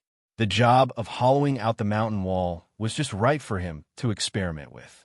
Every 2 rooms width, there would be a door in the mountain wall for ease of entry and exit. When the excited craftsman entered the door, another craftsman happened to be carrying a stone slab out to the place where the wall was being built. The door was not big and could only accommodate 1 person at a time. Therefore, the excited craftsman stepped aside and did not block the door, allowing the craftsman who was carrying the stone slab to come out first. It was a very normal scene. Nobody felt that there was anything wrong with it, and nobody noticed any obvious murderous intent. Not only did Wang Sheng not notice it, but even the old Taoist did not notice it. There was one reason why a death warrior was a death warrior. When he was not planning to make a move, nobody would notice his murderous intent. A qualified death warrior would only unleash his murderous intent once in his life. Once it was unleashed, he would not care about the consequences. Wang Sheng also moved to the side politely to make way for the others to work. At this moment, Wang Sheng blocked the sight and body of the old Taoist behind him, while he faced the craftsman who was carrying the stone slab at a close distance. His murderous intent exploded in an instant, and the attack fell on Wang Sheng's chest. There was also an attack on his throat, but Wang Sheng reacted very quickly. His gloved hands directly protected his fragile head, face, and throat. At the same time, he activated the protection mask. It was a very sharp awl. The cold light shining on it and the bright light showed that the awl was not only abnormally sharp, but it was also blessed by a formation. The whole body of the awl looked like a chisel. It was usually used to chisel stones, but it could be used as a sharp weapon to attack at critical times. It was simply impossible to guard against. The other party originally wanted to stab at Wang Sheng's throat, but when he realized that Wang Sheng's hand had already blocked the throat, he instantly changed his target and stabbed straight at Wang Sheng's chest. If he stabbed at the throat, he might be caught by Wang Sheng's hand. Everyone knew that Wang Sheng's strength was amazing, and if he was caught, he would definitely fail. So he changed his target to the heart. It was already too late for Wang Sheng's movements. The attack of a death warrior did not need to be complicated, and it did not need to have multiple targets. As long as one hit was successful, it would be enough. Under Wang Sheng's astonished gaze, the all easily pierced through the protective jacket with the protection array and stabbed in. One must know that Wang Sheng's protective suit was made from the skin of an 8th-stage realm demonic beast given by the Feng family, but was actually pierced through by the all. However, the attack ended here. Before the smile of success on the craftsman's face could be completed, his head exploded into pieces with a bang. The old Taoist made his move. His movements were extremely fast, and it was a perfect kill. Not only that, when the old Taoist made his move, he also pulled Wang Sheng to the side, and he himself stood in front of Wang Sheng, facing the craftsman who had made his move. Boom! The craftsman's corpse violently exploded. The moment he made his move, the craftsman had used a secret method to self-destruct his body in an attempt to injure someone at the last moment. If it wasn't for the old Taoist's vigilance, Wang Sheng would definitely be the first to bear the brunt of this self-destruction. However, since the old Taoist was already standing in front, this degree of self-destruction had no effect on the old Taoist at all. Not even a drop of blood was stained on him. Only Wang Sheng, who had been left behind, gave a muffled groan. The blacksmith who had just asked Wang Sheng a question was standing beside him. At that moment, the blacksmith was holding a chisel that looked different from the blacksmith's and stabbed it into Wang Sheng's protective suit from his side. Chapter 348. A death warrior was definitely not a single person. One person's attack was just to create a better opportunity for another person to attack, using his life to pave the way for another death warrior. When the chisel was stabbed into Wang Sheng's ribs, Wang Sheng's fist had already landed on the other party's head. Bang! The head of the blacksmith, who was still asking for advice, instantly exploded like a broken watermelon. The old Taoist almost died from anger. Wang Sheng had been assassinated twice in a row right under his nose, less than 10 feet away from him. How could he tolerate this? However, the two death warriors had already been beheaded. Even if the old Taoist wanted to find someone to settle the score, he didn't know who to look for. He could only angrily scan the surroundings to see if there were any other suspects. The commotion here was so big that someone had already discovered it. However, no one was a fool. Why would they jump out at this time to let the old Taoist vent his anger? They all watched from afar, no one daring to step forward. Wang Sheng struggled to pull the chisel out from under his ribs. The old Taoist watched in fear until he found that there was no blood on the chisel. Only then did he heave a sigh of relief. "Are you all right?" Although there was no blood, the old Taoist still asked with concern. "I'm fine," Wang Sheng replied calmly, then began to carefully examine the chisel. One must know that Wang Sheng's protective suit was made of 8th-stage demon beast skin. How could it be so fragile that it could be pierced by a seemingly sharp chisel? It wasn't just one, it was the same for the one in front. It was as if Wang Sheng's protective suit was completely useless in their eyes. Your protective suit must have been tampered with. The old Taoist was old and knowledgeable. One look at the chisel, and he knew what he was pondering. He explained in a deep voice, "There's a formation on the chisel. Once it's activated, it will pierce through your protective suit." Wang Sheng agreed with the old Taoist's explanation. Whether it was the wound on his heart or the one under his ribs, the edges had become abnormally brittle. It was impossible for the strength to decrease so much after being pierced through. He could only use the old Taoist's explanation to explain it. The things were given by the Feng family. It could only be said that the Feng family was definitely involved. But everyone knew that the Feng family had no reason to kill Wang Sheng. Only the Song family would do so. Could it be that the Feng family and the Song family were related? No one knew the specific entanglement. However, both Wang Sheng and the old Taoist were clear that this was not the last assassination attempt. "Are you really okay?" Looking at the two small holes in Wang Sheng's protective suit, the old Taoist frowned. Even if Wang Sheng was wearing the same protective suit, since the other party had already calculated this, how could they not pierce through? "I'm fine," Wang Sheng rejoiced in his heart. Thankfully, he had been wearing his liquid bulletproof vest all this while. Not only did the two death warriors' sharp chisels not pierce through, they even dispersed the force of the stab. Otherwise, it would have been hard to say what would have happened. The spiritual energy of the attack was quickly swallowed by the original spirit. Apart from the two stabs that made Wang Sheng feel a little pain and a little stuffiness, there was no substantial damage. After such a thing happened, the shopkeeper of the Imperial Treasury quickly came out and organized the craftsmen to another place far away from Wang Sheng for construction.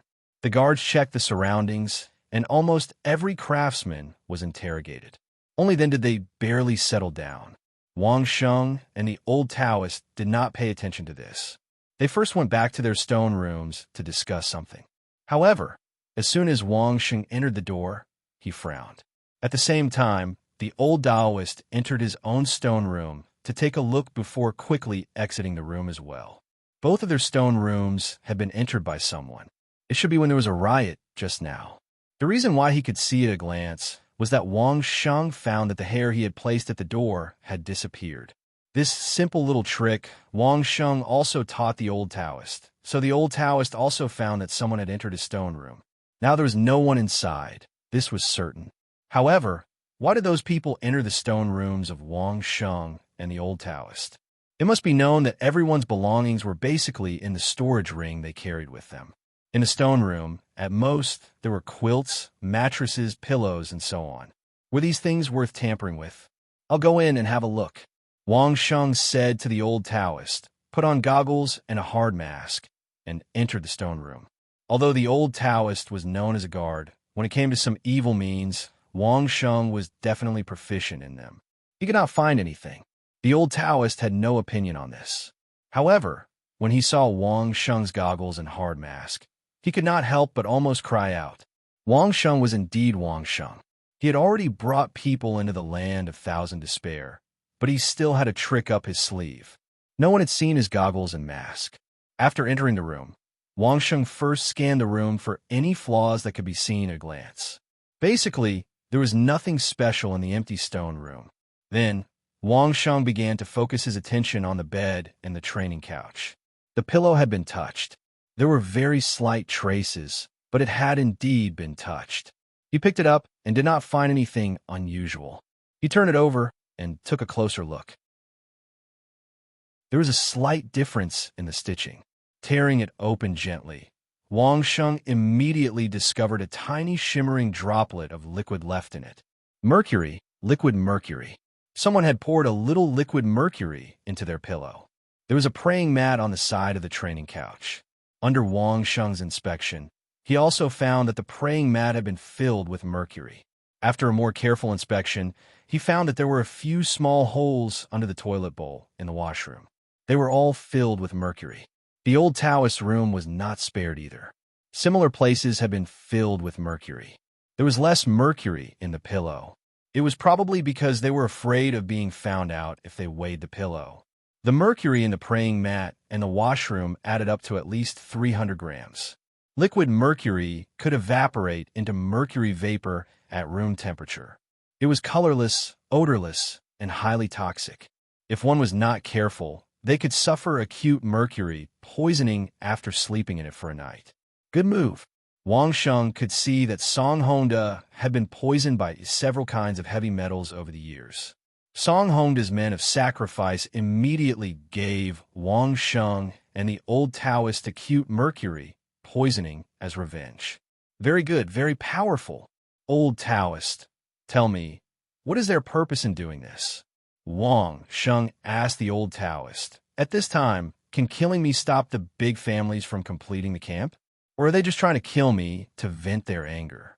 It's not that simple. The old Taoist also shook his head.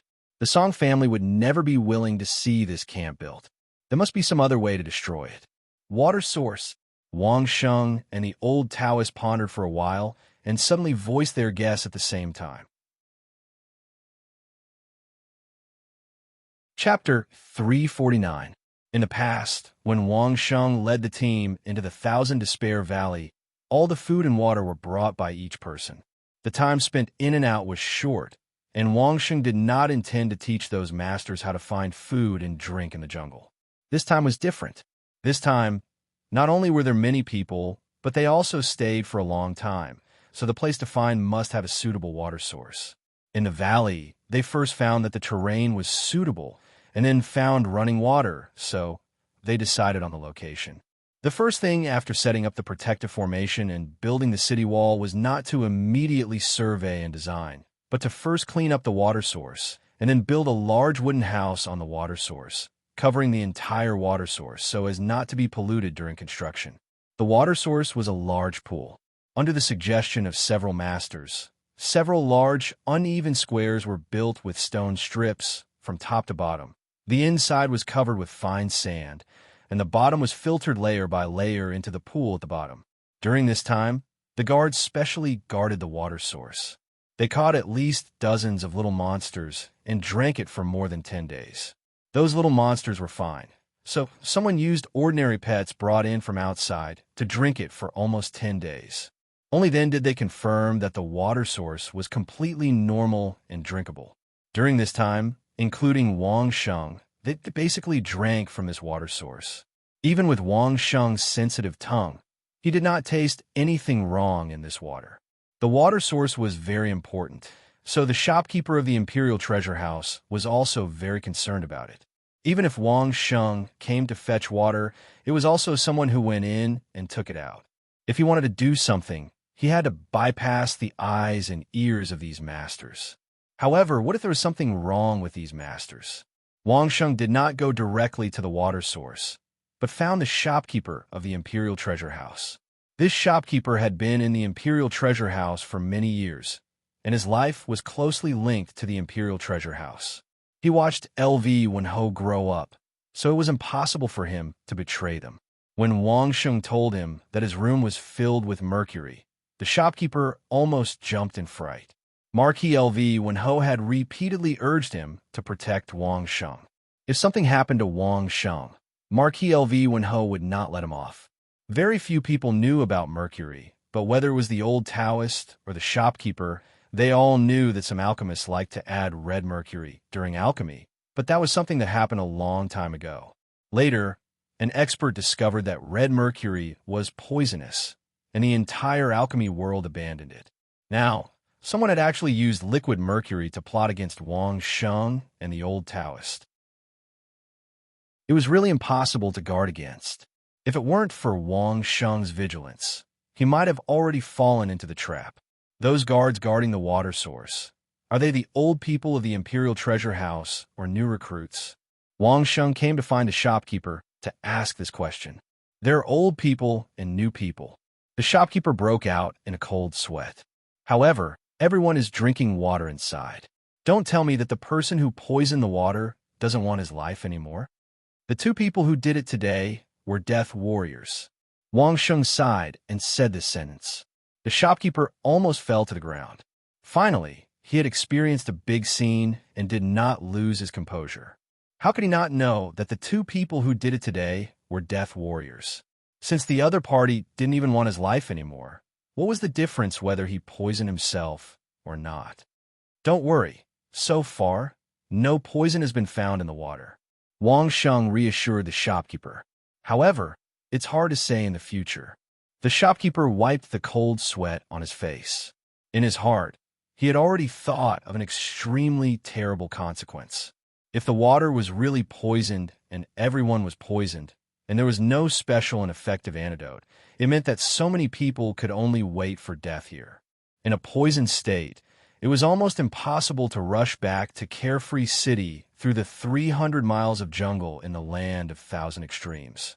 The only ending was that everyone, including Wang Sheng and the old Taoist, would be buried in the land of thousand extremes. The pioneering camp of the Imperial Treasure House would slowly become barren in the land of thousand extremes and become a jungle again. In the future, no one would know that there was such a group of people here. All the people inside were dead. Naturally, no one outside could know the news of the camp. Naturally, the operation of the Imperial Treasure House was a complete failure. They had paid a lot of cost and manpower, but they lost everything and were unable to recover from this setback. Who was the opponent? There was no need to ask who would benefit from it. The opponent must be him. Except for the Song family, there was no other family that would not want this camp to be built. The shopkeeper was also a big shot. His cultivation was also very high. Together with Wang Sheng and the old Taoist and dozens of old guards of the Imperial Treasure House, they directly surrounded the water source and controlled all the people who were responsible for guarding the water source. One by one, they identified the water source. The investigation was personally undertaken by the shopkeeper. Wang Sheng took a few people to seal the water outlet, drained several pools, and began to check one by one. Soon, there was a discovery. Under the fine sand of the last pool, dozens of small balls were turned out. The small balls were wrapped in some kind of unknown film. The inside was soft and hard. It was soft and very pressuring. When one was poked, it was not surprising that it was also liquid mercury inside. It was hard. He didn't know what it was, but it was certainly not a tonic. That unknown film should be the urinary vesicle of some small demon beast. It was very thin. After treatment, it was easily broken by the friction of fine sand, and the mercury and some poisons inside would be scattered in the water one day. Hundreds of people drank water diligently. No matter how much they stirred the water when they fetched it, no one would pay attention to the tiny drops of mercury in the water, nor would they pay attention to the poisons dissolved in the water. If they were not careful, they would accidentally drink it. Then there was a disaster. When those small balls were brought to the shopkeeper was so angry that he wanted to directly dismember all the guys who had touched the water source.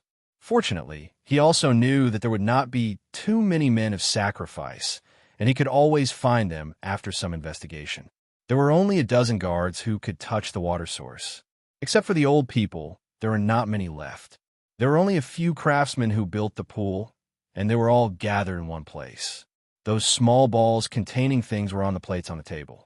Those who saw it, those who did not know, were full of doubts, but those who knew had already understood that the situation was hopeless. The shopkeeper was straightforward. He directly ordered everyone to take out the things they had on them and check them, including what was in their storage rings. The hidden men of sacrifice could not have used only one method. It was very easy to find clues. As soon as this request was made, the 4 hidden men of sacrifice launched a final attack on Wang Sheng with their lives. Unfortunately, with the old Taoist and the shopkeeper by his side, these guys were mercilessly killed as soon as they made a move. In any case, they were all men of sacrifice, so it was impossible to get a confession out of them. The men of sacrifice arranged by the Song family were completely dealt with. Chapter 350.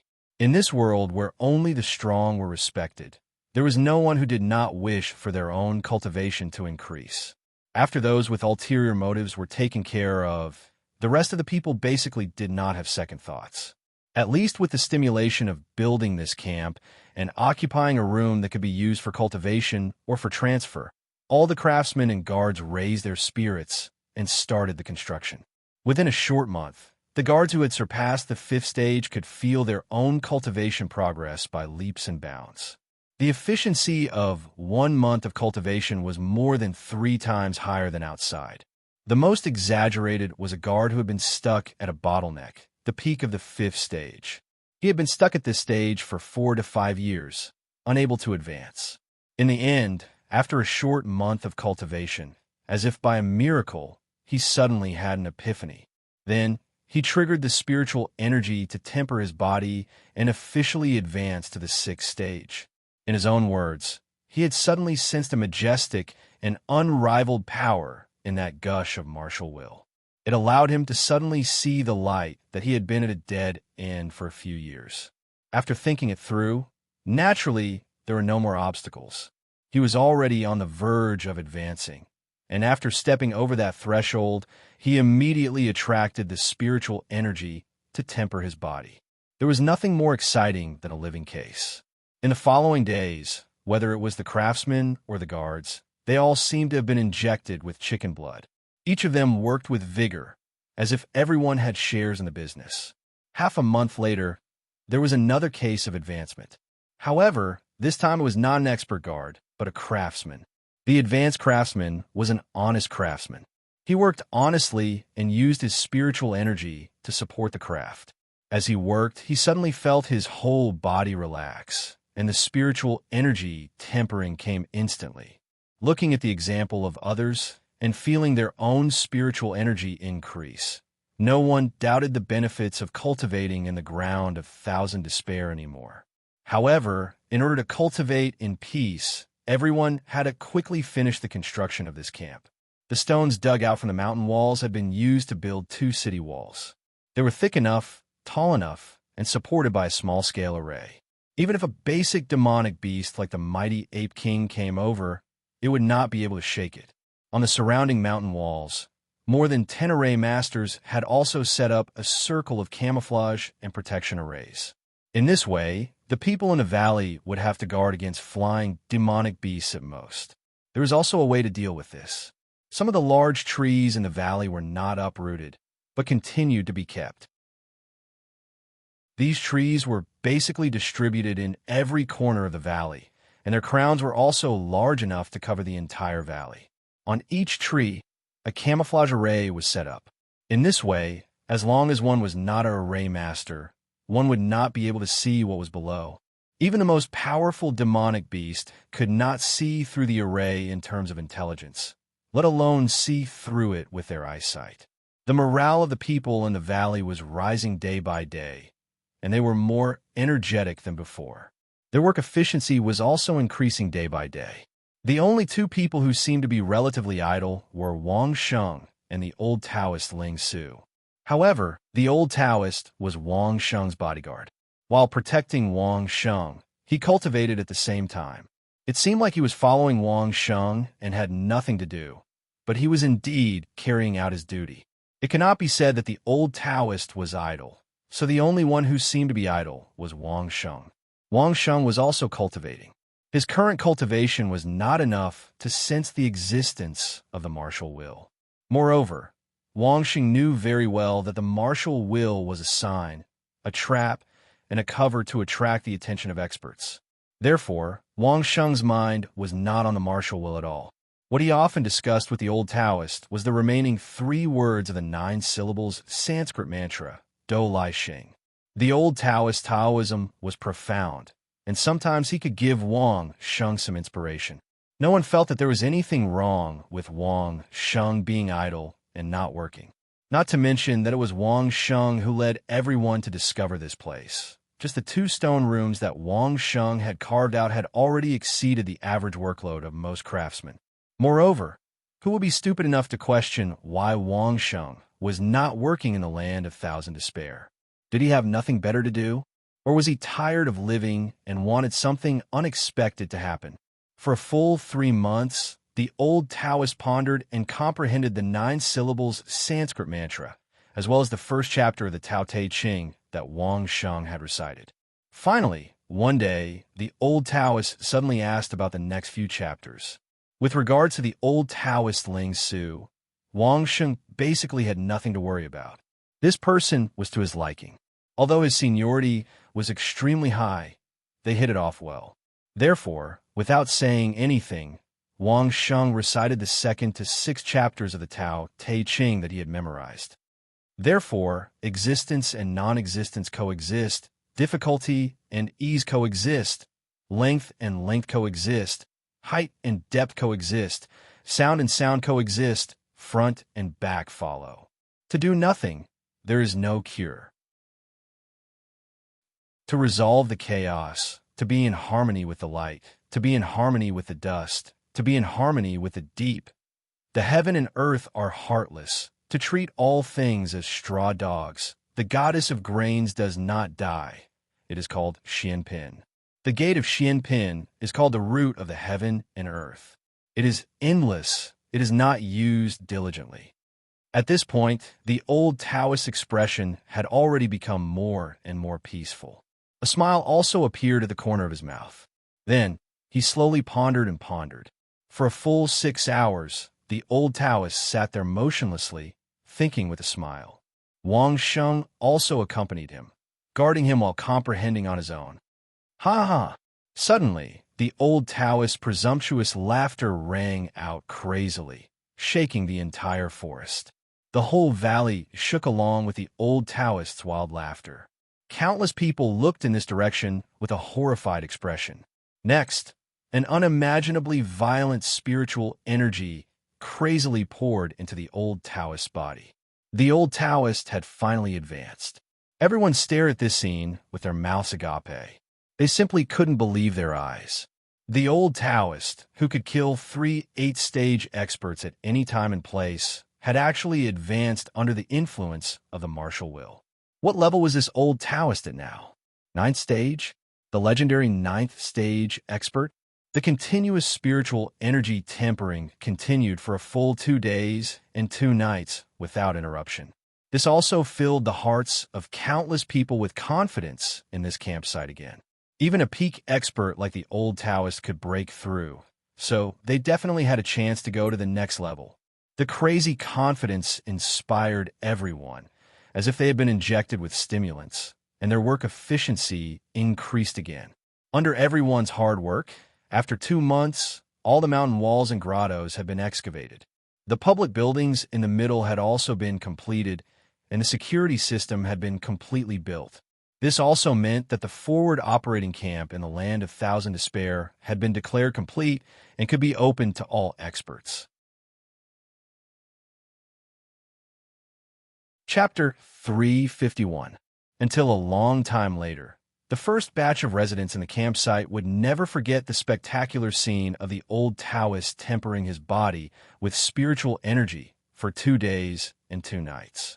It was caused by Wang Sheng's mysterious bodyguard. The spiritual energy in the sky condensed into droplets and fell down like rain. Then it was as if the old Taoist body was being sucked in like a black hole. There was no need to look at anything else. Just this momentum alone was enough to make countless people go crazy.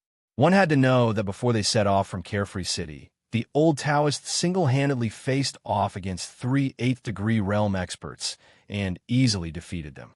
He didn't even stumble, as if he was facing 3 little chicks. At that time, people were guessing what cultivation level the old Taoist had. To be able to kill 3 8th-stage experts so easily, his cultivation level must be higher than the 3 of them. The 3 of them were basically in the early stage of the 8th stage. So for the old Taoist to kill them one-on-one, he must be at least in the late stage of the 8th stage, or even the peak of the 8th stage.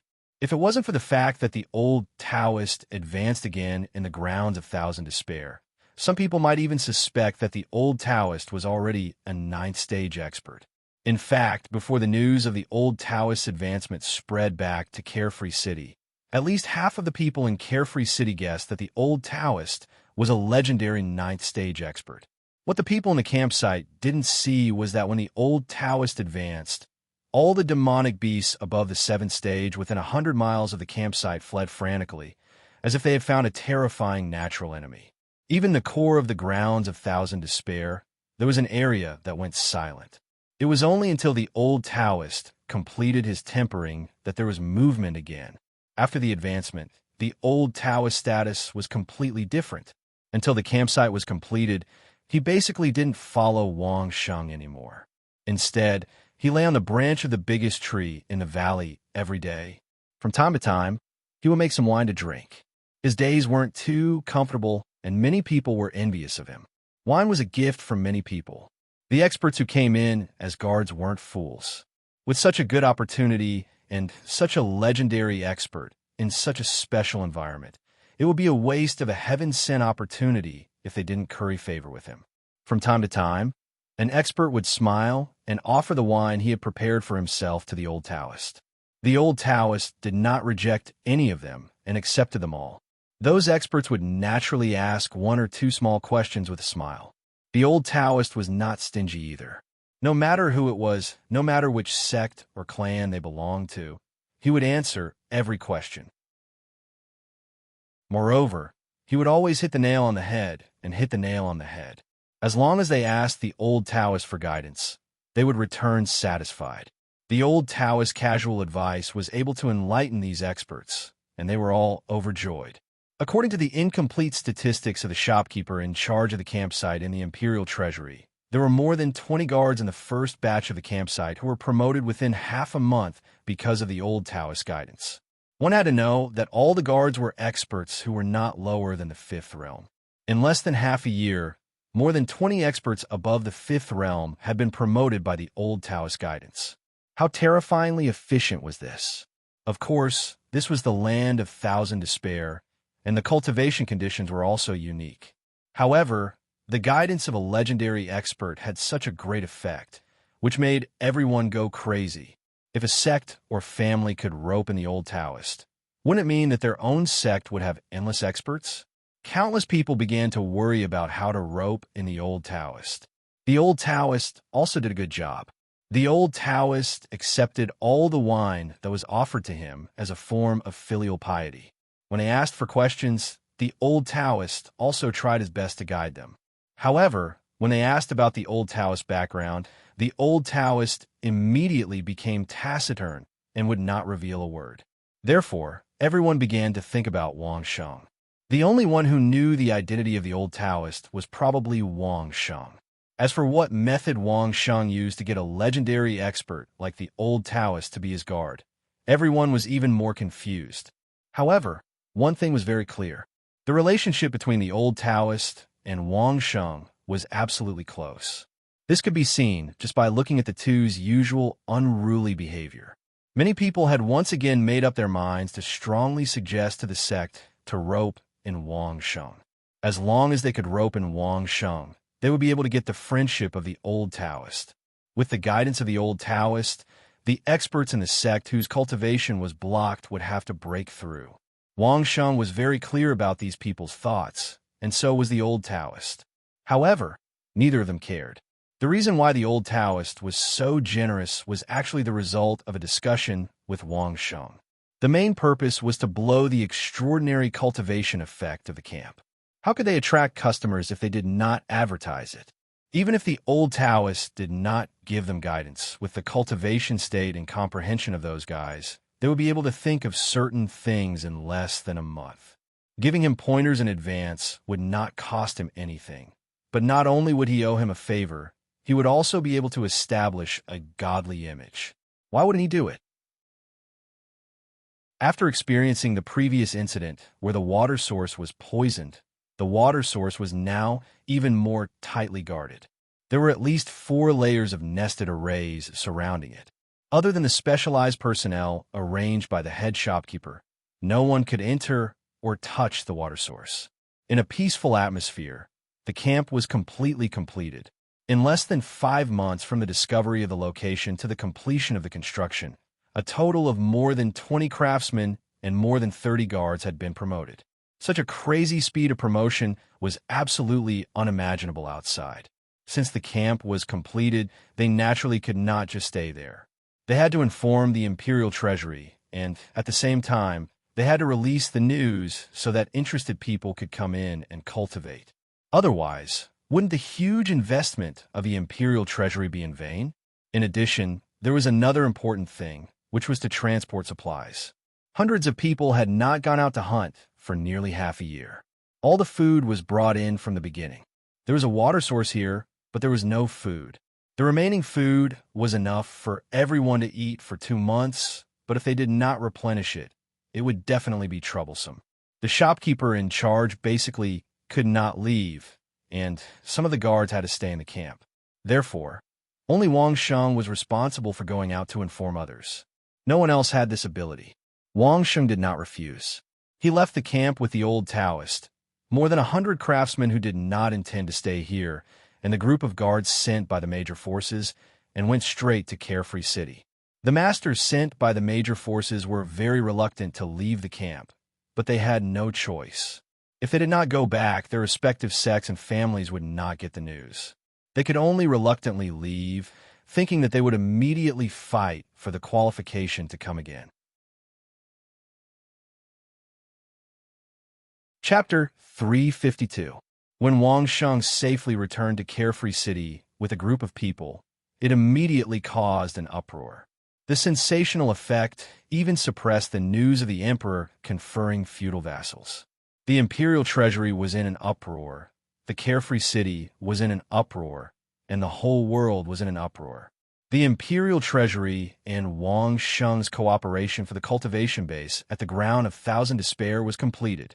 Especially in less than half a year, a total of more than 60 people had advanced, among which nearly 40 were in the fifth degree realm and above. This kind of efficiency directly made all the sects who heard the news go crazy. If this was monopolized by their own sects, how many experts would they be able to cultivate? Although Wang Sheng had been careful along the way, there were still places that could not be taken care of in such a large team. At least 70 to 80 craftsmen and guards had died in the ground of Thousand Despair. For a team of a few hundred people, the casualty rate was indeed not small. But if they could only pay such a small price to build a base, then it was worth it even if they had to pay twice the price. In the hearts of some patriarchs and sects, this kind of sacrifice was simply too normal. All parties began to think about how to offer a sufficient price to win over Wang Sheng, to win over Wang Sheng's guard. All the heads of the parties were thinking so hard that their hair was about to turn white. While all parties were going crazy because of the completion of the camp at the ground of Thousand Despair, Wang Sheng was stunned because of the emperor conferring feudal vassals. The royal family's actions were too fast. How long had it been? Wang Sheng estimated that it would take at least a year or so to complete such a big ceremony, but the royal family actually did it in 9 months. In a blink of an eye, the old hen became a duck. The emperor became the emperor. The 8 major families became the 8 major vassal states: Song, Tang, Shi, Qiu, Dai Xia, Gan, and Feng states. In addition, the carefree city where Wang Sheng was now had unexpectedly become the kingdom of carefree. It was still the same treatment and the same promise. All parties acknowledged the transcendental status of the kingdom of carefree, but it was limited to the original carefree city. However, the city lord had become the king, which indeed sounded much better. Not only did the great clans become vassal states, even the original sects did not want to be outdone and became a part of the vassal states. Unfortunately, be it the secluded sects or the sects in the modern world, the foundations of their existence were the sects, cultivation manuals, and cultivation methods. They did not control large amounts of land and population. As a result, these sects became vassal states with relatively small territories. A small territory meant a lower rank in terms of nobility.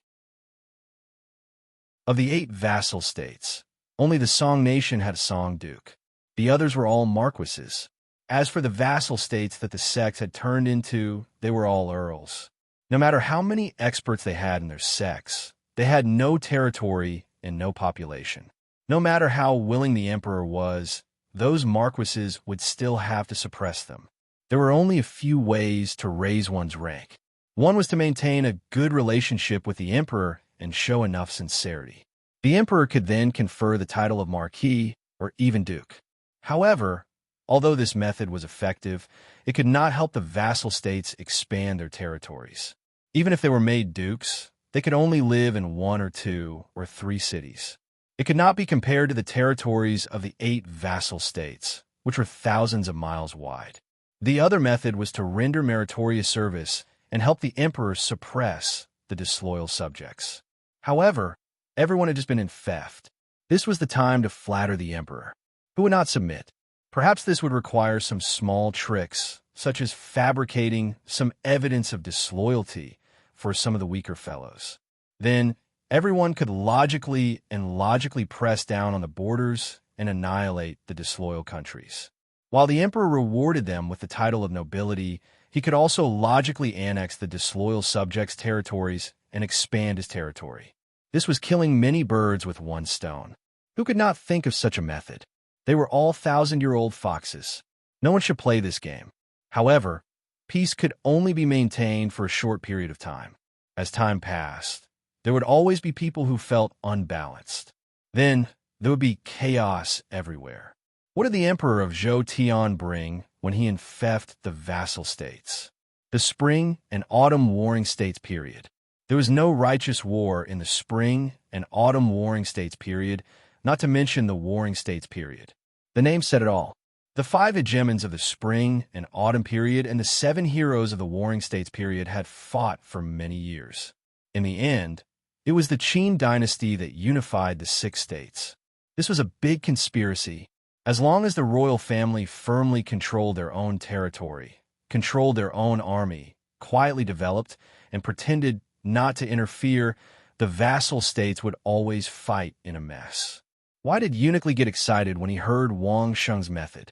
Why did the emperor feel that the opportunity had come when he heard this method? To put it bluntly, this was a big trap that the royal family had dug for the big families with Wang Sheng's proposal. Wang Sheng's purpose was to make all sides a little chaotic. However, this small conspiracy was carried forward by the emperor and those scholars to the level of an open conspiracy. They made all the big families and sects fall into the trap. Wang Sheng felt ashamed of his inferiority. When it came to conspiracies, Wang Sheng was far from being a match for these cunning and astute fellows.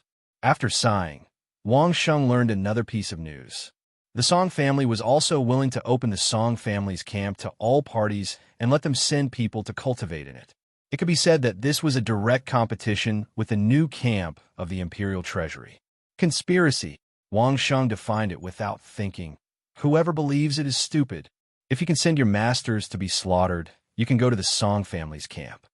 Who said it wasn't? Marquis LV Wenho put on the grandest posture to entertain Wang Sheng. The topic just now was also brought up here. However, Marquis Song has sworn in the name of Marquis that the Song family will never play tricks in the camp of the Place of Thousand Despair. He asked all parties to send people without worry. He had just been conferred the title of Marquis Song. At this time, it was still somewhat credible to swear in the name of Marquis. In this way, he was afraid that all parties might believe Song Honda's words and send people to the Song family's camp. Wang Sheng didn't care about more people entering the Place of Thousand Despair to cultivate, but Wang Sheng was very unhappy with Song Honda's actions. The Song family wanted to rely on this to win the cooperation and understanding of all parties. Wang Sheng would not let him get what he wanted. Can you let the respected Marquis Song hear my message now? Wang Sheng asked Marquis LV Wenho directly. If you work hard, yes. Marquis LV Wenho did not waste this time. He could still do this kind of request. Then help me send a message to Marquis Song. Wang Sheng said to Marquis LV Wenho with a smile. Don't open the Song family's camp. Are you sure? Marquis LV Wenho looked surprised and asked with a hint of surprise. If the Song family's camp was closed, the Imperial Treasury's camp would be the only one. For the Imperial Treasury, it was a great thing. I'm sure. Wang Sheng nodded. Tell him, and by the way, tell the other forces, no matter which family it is, that anyone who enters the Song family's camp will die. Don't say, I didn't warn you. Chapter 353. LV Wenho was very surprised. He couldn't imagine what Wang Sheng relied on to threaten the current Marquis Song. Was it just because of this sentence? However, LV Wenho didn't ask. Wang Sheng and the Song family had entered the land of despair once. No one knew what happened inside except Wang Sheng and the Song family. But since Wang Sheng dared to say so and let LV Wenho bring the message, he must be confident. This kind of thing was good for the Imperial Treasury and LV Wenho, so LV Wenho would certainly treat it as an urgent matter. Without saying anything, he immediately ordered Ling to arrange things. He believed that in less than 3 days, Wang Sheng's words would reach Song Honda's ears. In fact, when Song Honda heard this, it was less than 2 days after Wang Sheng said it. It took only half a day to send a message from Carefree City to the capital of Song Kingdom. It took a little longer for the people of the Imperial Treasury to get through and then pass the message in, but the words still reached Song Honda's ears. In fact, not only Song Honda, but all the forces in Carefree City knew what Wang Sheng said on the same day. Everyone was waiting for Marquis Song's reaction. It was no longer a rumor that the Land of Despair could stimulate cultivation, nor was it a big news made up by the Song family. It was a real effect experienced by the masters of each family. As long as one was a cultivator, everyone wanted to enter the Land of Despair to cultivate. Now, there were 2 choices in front of all parties. One was to set off from Carefree City at the camp built by the Imperial Treasury. The other was the campsite in the Song Nation. They would set off in the Song Nation. Originally, there were still many people cheering excitedly. There were two choices. One, they could arrange for more people. As a result, at this time, Wang Sheng made a big news. As a civilian, he sent a message to the dignified Marquis Song, asking him to close the Song family's camp. In the eyes of the onlookers, this was definitely Wang Sheng's mantis trying to stop a chariot. Did he want to threaten a vassal state alone? Marquis Song would definitely be furious, and then teach Wang Sheng a hard lesson to set an example for everyone. This was normal. As for killing Wang Sheng, forget it then. Wang Sheng was now in the carefree city. No, the carefree nation was still a carefree nation. Other than the king of the carefree nation, no one would not be able to kill Wang Sheng at all costs. If anyone else wanted to kill Wang Sheng, that was fine. However, as long as one person made the first move, they would have to pay 2 million gold coins first. If two people worked together, the fee would be doubled. The more people there were, the more Ashoka Nation would take in. Other than that, Wang Sheng's bodyguard, who killed 3 8-stage realm-top exponents in a second, was still around, so the person who made the move couldn't be a mediocre person. There was no need to consider 8-stage realm. Let's just go straight to 9-stage realm. All the onlookers were waiting to see the result. No matter what, they wanted to see how the enraged Duke Song would fight back. Marquis Song was indeed furious. It was said that when Duke Song heard Wang Sheng's words, he smashed his cup on the spot. His furious roar could even be heard by the people outside the palace. The various nations all had spies in the Song Nation. When they heard this news, they were all filled with anticipation. This was going to be fun to watch. Let's see how Duke Song would teach Wang Sheng a lesson. In the end, the news made countless people's jaws drop to the ground. Duke Song actually sent someone to send a message to the various nations. Because there were some problems with the Song family's campsite, they had no choice but to postpone the opening of the campsite indefinitely. This time, everyone was dumbfounded. What situation was this? The dignified Duke Song actually compromised with a junior like Wang Sheng? How could this be possible? While countless people were making all sorts of guesses and were puzzled, Duke Song was so furious that he wanted to smash the entire palace.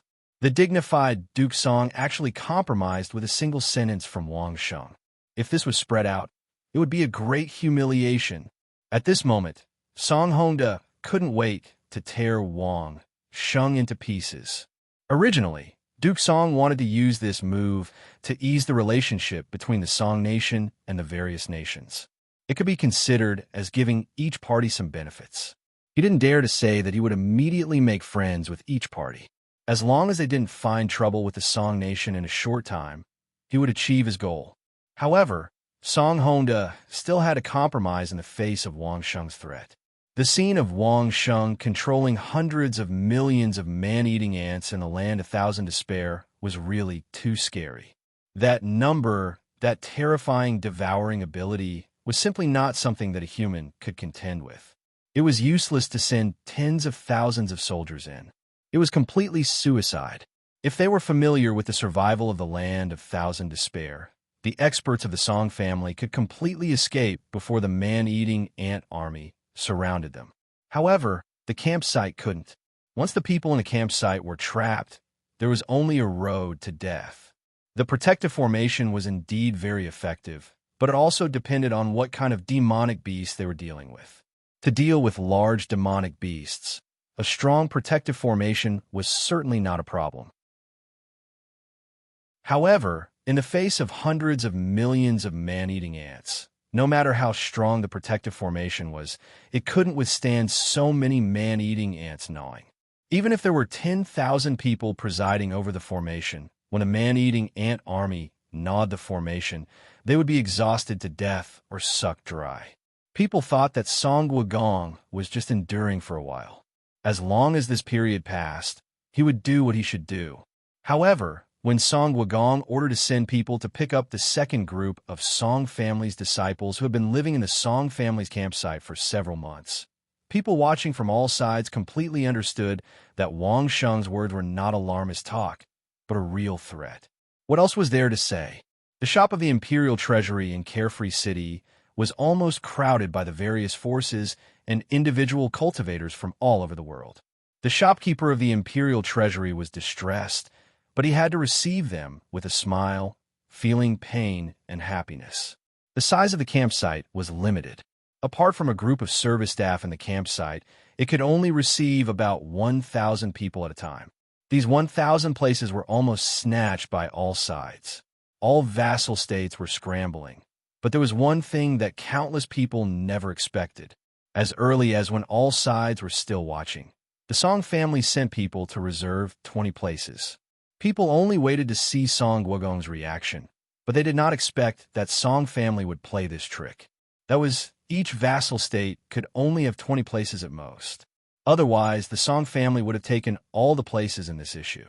Even the Song family took the lead in snatching places in advance. What else could other parties say? Waving gold coins, they almost buried the imperial treasury. As long as they could get a few places, it was not a problem to spend more gold coins. In just half a day, the 1,000 places were sold out. The imperial treasury made a lot of money from this alone. Not to mention others. Just Miss Ling smiled when she saw Wang Sheng. It could be imagined how much money they made. Some individual cultivators came late, and the places had been sold out. They had no choice but to wait for the next issue. If they wanted to continue cultivating, they could only come back to the imperial treasury to line up again. In order to avoid missing the opportunity, those who lined up at the front simply lived in Carefree State. This time, the population of Carefree State increased greatly. For the first time, the king began to consider whether it was time to expand the scope of Carefree City. Chapter 354. The cost of living in Carefree City was at least 10 times that of the outside world. If so many people stayed there, just the consumption of this batch of new residents would be a huge fortune. If the king of Carefree Nation did not know how to grasp the opportunity, then all these years of being the city lord would have been in vain. Old Brother Butler went to discuss with Wang Sheng on the same day. Now, Old Brother Butler was no longer the butler of the city lord residence, but the chief minister of internal affairs of the king of Carefree Nation. With this title, Wang Sheng almost thought that he had been cleansed. After the joke was over, the elder brother butler's worried heart was finally at ease. Wang Sheng was still the same old Wang Sheng. He would not change just because he had a weapon to control everyone's cultivation. Do you think that the campsite can be expanded? Old Brother Butler asked with a glimmer of hope. Right now, only so many people can go in at one time. It's really not enough. Although the upper limit of each vassal state was 20 people, Carefree Nation was an exception. Carefree Nation could send 30 people at one time, which was 50% more than the other vassal states. Everyone should not be jealous or angry. Everyone had to set off from Carefree Nation, so they had to give them this preferential treatment. But even 30 people was too few for Ashoka Nation, who did not want to have many experts under their command. Old Brother Butler came to discuss on behalf of the king. If we chisel another hole in the mountain wall, we can chisel out about 200 more rooms. Wang Sheng pondered for a moment, calculated the layout of the campsite, and said slowly. Hearing that they could make another one to 200 rooms, Old Brother Butler immediately perked up. Then what are we waiting for? Hurry up and get them out. Old Brother, aren't you afraid that if too many people go, you won't be able to control them? Wang Sheng looked at Old Brother Butler and asked amusedly. That's the land of 1,000 devastations, not Carefree Nation. If it's as safe as Carefree Nation, then of course there won't be a problem. The problem is, there aren't many experts there to hold the fort. What's so difficult about that? The smile on the housekeeper's face was about to turn into a blooming flower, incomparably brilliant. City Lord, no, can't the king just send a dozen or so guardian experts over? Then the imperial treasure house must also be willing. Wang Sheng couldn't bear to see the housekeeper smile so flatteringly at such an old age, so he gave another reason. The imperial treasury can't get a lot of gold coins in their hands. Why would they be unhappy? Seeing that Wang Sheng was still a little unwilling, the housekeeper couldn't help but urge him anxiously. As far as I know, you can get 50% of the profits from that campsite. Actually, there's a way to double the number of people immediately. Wang Sheng looked at the anxious butler and said with a smile, "What is it? Hurry up and tell me." The butler's eyes glowed with a golden light as he rushed forward, almost pouncing on Wang Sheng. Right now, all the rooms in the camp are single rooms. Wang Sheng smiled and explained, "Actually, brother, you also know that the room is not small and can accommodate 2 people. There's a bed and a training couch. Actually, it's 2 beds. What a waste. What a waste." After hearing what Wang Sheng said, the butler directly yelled, "What bed are you doing in the room? Who would spend a lot of money to enter the camp and be willing to sleep? Even a prodigal wouldn't do this."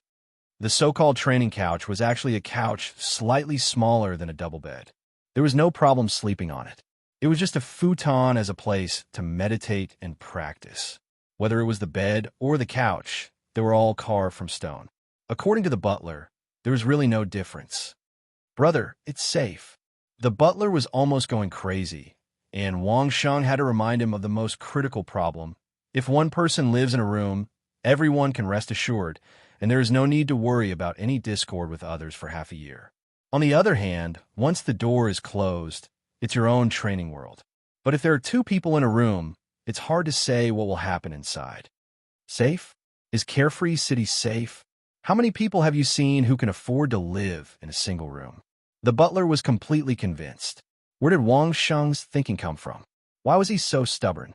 Wang Sheng originally referred to the design of the Express Hotel on Earth and did not dare to show them the suite of a 5-star hotel. He thought it was simple enough, but he was still despised by the butler. Seeing how the butler was looking at him as though he was a spendthrift, Wang Sheng quickly backed down. He also realized that he had made a mistake of taking it for granted. Fortunately, there was still time to change, and he could still make a lot of money. As for safety, it was simple. "Okay, brother, you go and discuss with the Imperial Treasury." Wang Sheng quickly pushed the butler to LV Wenho. The 2 of them believed that they would have a lot in common. As long as you can solve the problem of 2 people not fighting, you can do whatever you want. At most. At this point, Wang Sheng stopped. The butler was stunned and asked doubtfully, "At most what?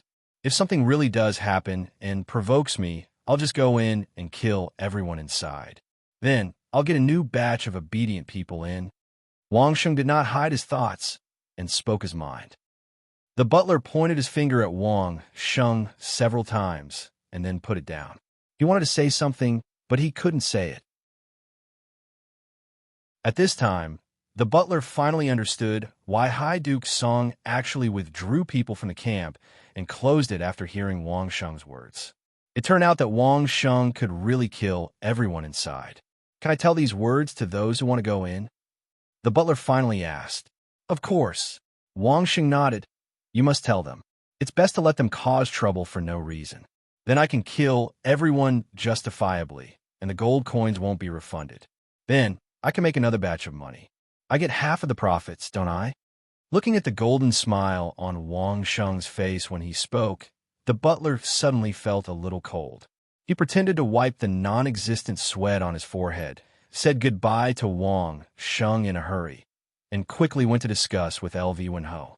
The next day, the Imperial Treasury immediately released the news that the number of people could be doubled, but 2 people had to share a room. At the same time, there were also rules that were almost stricter than the rules in Carefree City. There was only one result for those who made trouble inside. That was death. Everyone was rushing to cultivate, so what grudges had to be resolved inside? Although the rules were very strict, all the people who were looking forward to cultivation did not take it seriously. It was not a big deal, and cultivation was more important. As for the death threat, Carefree Nation and the Imperial Treasury both endorsed it at the same time. If you don't believe it, you can ask the masters of the Song family who came out of the place of Thousand Despair to see if Lone Wolf has the ability to punish them. Chapter 355. There was no need for the people of Carefree City to remind them about this problem. Earlier, when Duke Song pinched his nose and swallowed his anger, someone had already asked those experts of the Song family. Other than Duke Song, those who had witnessed Wang Sheng's prowess in the ground of Thousand Despair were Song Yin, Song Laoyu, and the hundreds of elite experts of the Song family. These people had relatives and friends. Although they had been missing for more than 10 years, this half a year's time was enough for them to build up a network again. There were many people who asked them through some good friends. Even though Song Hongda had ordered them not to reveal any details, some things could be revealed with just a few hints or eye signals. For example, whether Wang Sheng could really kill them in the camp in the ground of Thousand Despair. This point, none of the experts denied. Not even one stood up to say that Wang Sheng was arrogant and conceited, including those experts who claimed to have reached the 9th stage.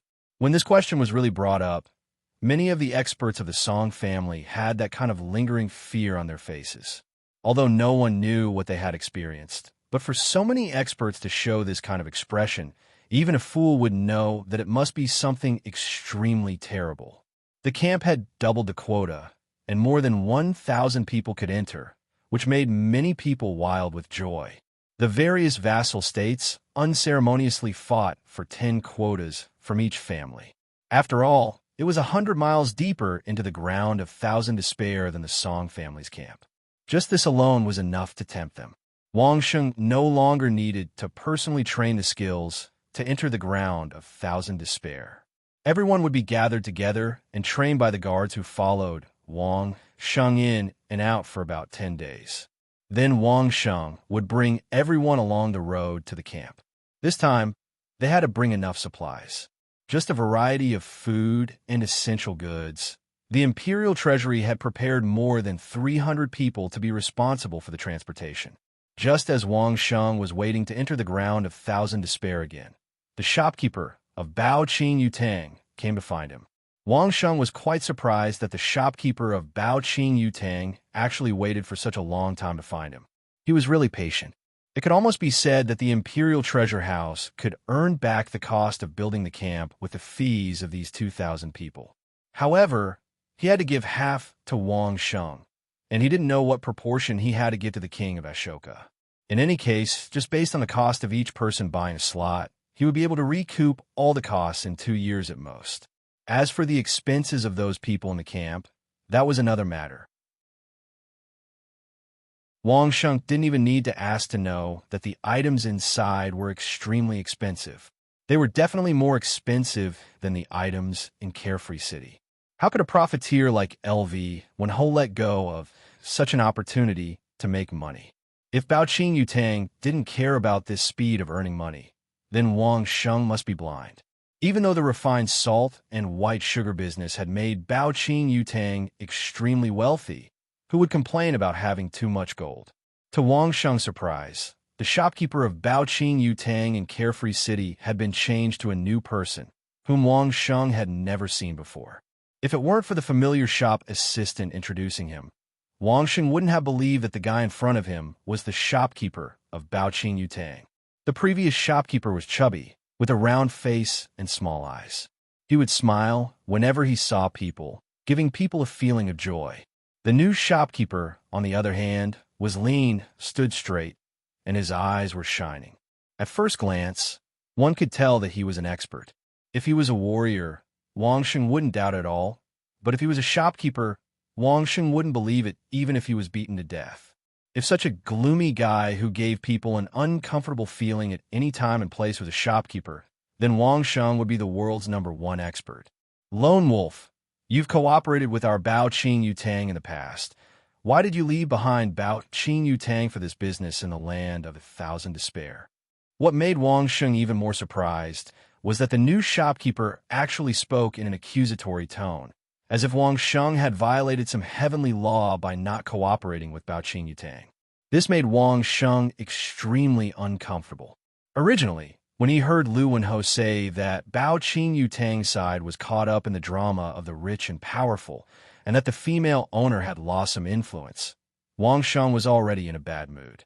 Now that he heard this shopkeeper's accusation, Wang Sheng was even more displeased. It's business, what's there to say? If I can catch up, I'll do it. If I can't, then I won't do it. Wang Sheng was in a bad mood and replied in a frivolous tone. Lu Wenho personally came to discuss business a few days ago, so I did it. No one from Bao Qing Yutang came to look for me. Do I still have to beg Bao Qing Yutang to make money? One look, and one could tell that this guy didn't have any serious business experience. After hearing Wang Sheng's words, his eyes were actually filled with anger. Was this the attitude that a big shopkeeper should have? They were all business partners, not mortal enemies. Wang Sheng wasn't that cheap to want business with this kind of scowl. It was really a pity that the female owner was actually defeated by this kind of person.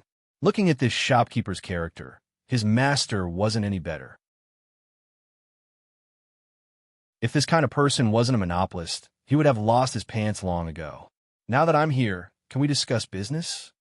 The shopkeeper looked at Wang Sheng with a condescending gaze, as if Wang Sheng was a servant. I, Baoqing Yutang, also want to build a camp in Thousand Despair. Well, the Imperial Treasure House also asked a few days ago if I can also discuss the business of refined salt and snow candy. Wang Sheng looked at the guy with a smile on his face and asked, "You tell me, how should I answer?" "Of course, refuse." The new shopkeeper replied without thinking, and there was a trace of panic in his tone. Snow candy and refined salt were the sharp weapons that Baoqing Yutang had used in the past few years. How could they allow others to control them? He knew that the method of making refined salt and snow candy were provided by Wang Sheng. If Wang Sheng went all out and told the Imperial Treasure House, Baoqing Yutang would definitely suffer. If the new owner, that is, his master, knew that it was because of him that Wang Sheng gave the method of making refined salt and snow candy to the Imperial Treasure House, he would definitely not be able to bear the consequences. I also asked the Imperial Treasure House about the camp. Wang Sheng didn't really go to the extreme. He just wanted to refuse this guy. He replied slowly, "It just so happens that their answer is exactly the same as yours." The new shopkeeper also knew that he would definitely not be able to persuade Wang Sheng this time. But he seemed to have some trump cards that he didn't show. He just narrowed his eyes at Wang Sheng and warned with a threatening, killing intent. "In that case, I'll leave first. However, next time when the young owner of Baoqing Yutang comes, he won't be as easy to talk to as me." Well, if you want to do business, you have to act like a business. If you need to come in person, don't just find someone to talk to.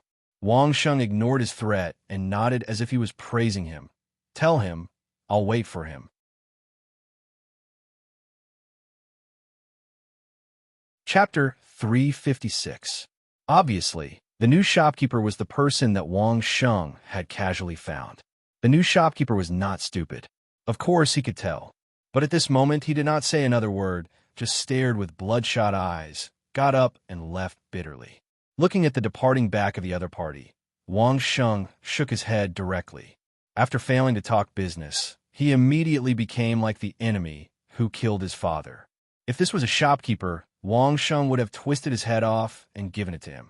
He did not know what kind of thing Baoqing Yutang's family had that they actually used such a person. Now, what was the situation of Baoqing Yutang? Wang Sheng was not interested, but he was more concerned about the situation of the female owner. After all, in this world, there were only a few people who were friends with Wang Sheng. The female boss had helped him when he was in dire straits. Before that, she had even sent assassins from Carefree City to investigate Wang Sheng. Since there was a friendship, it was not a big deal to ask. Anyway, he just wanted to know and did not think of anything else. "Do you know how the female owner of Baoqing Yutang is now?" Asking this, of course, was to find the Imperial Treasury. The competitor was the one who knew you best, so it was better to ask LV Wenho about this. Very bad. LV Wenho did not hide anything at all. Sitting there, he said to Wang Sheng with a natural look, "How good can a loser of the family competition be?" "That's true." Wang Sheng nodded. The grudges between the aristocratic clans were filled with mutual deceit and intrigue. It was no safer than living in the worry-free city. The losers would definitely not be treated well. After thinking for a while, he asked again, "Will she die?" "Not necessarily." LV Wenho also laughed out. "It is enough to deprive you of your financial power. We are all a family. Why will we have to fight to the death?"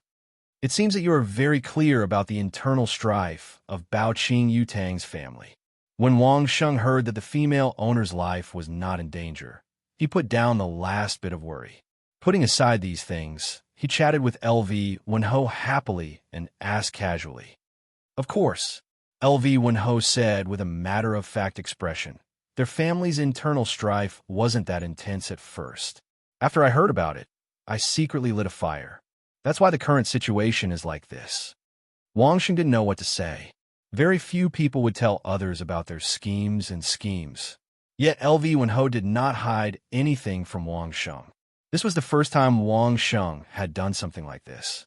Other than giving a thumbs up to express his admiration, Wang Sheng had nothing else to say. As an earthling, Wang Sheng knew better than anyone else in this world that the business world was a battlefield.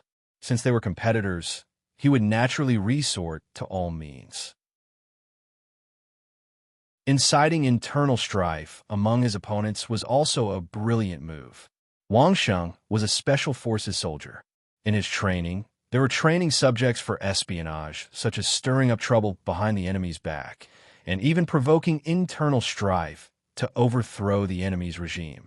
LV Wenho could carry out such means without any training. He was indeed a competent profiteer. The efficiency of the imperial treasury was very high. The team had already been organized and trained, and the materials had been distributed. They were just waiting to enter the camp again. This time, Wang Sheng still had to lead the team. But after this time, the group of guards who had followed him in and out of the camp twice in a row would use the temporary camps built along the way as a link. Wang Sheng was also freed and would not be tied to this camp. You must protect the temporary camps along the way. Wang Sheng told LV Wenho, "Don't sell those camps for some gold coins. If something happens, you won't have a place to cry even if you regret it." LV Wenho nodded solemnly. Although he liked to make money, he didn't care about a little money. The temporary camps were the lifeblood of the big camps. He would never let anything happen to the temporary camps. For the sake of big money, LV Wenho would absolutely be serious. While Wang Sheng and LV Wenho finalized this matter, the new shopkeeper of Baoqing Yutang had also passed on Wang Sheng's words to his master.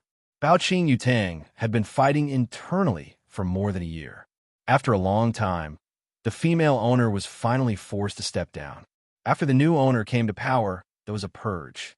This was an inevitable phenomenon in the process of change of power and position since ancient times. Of course, it was only a business family.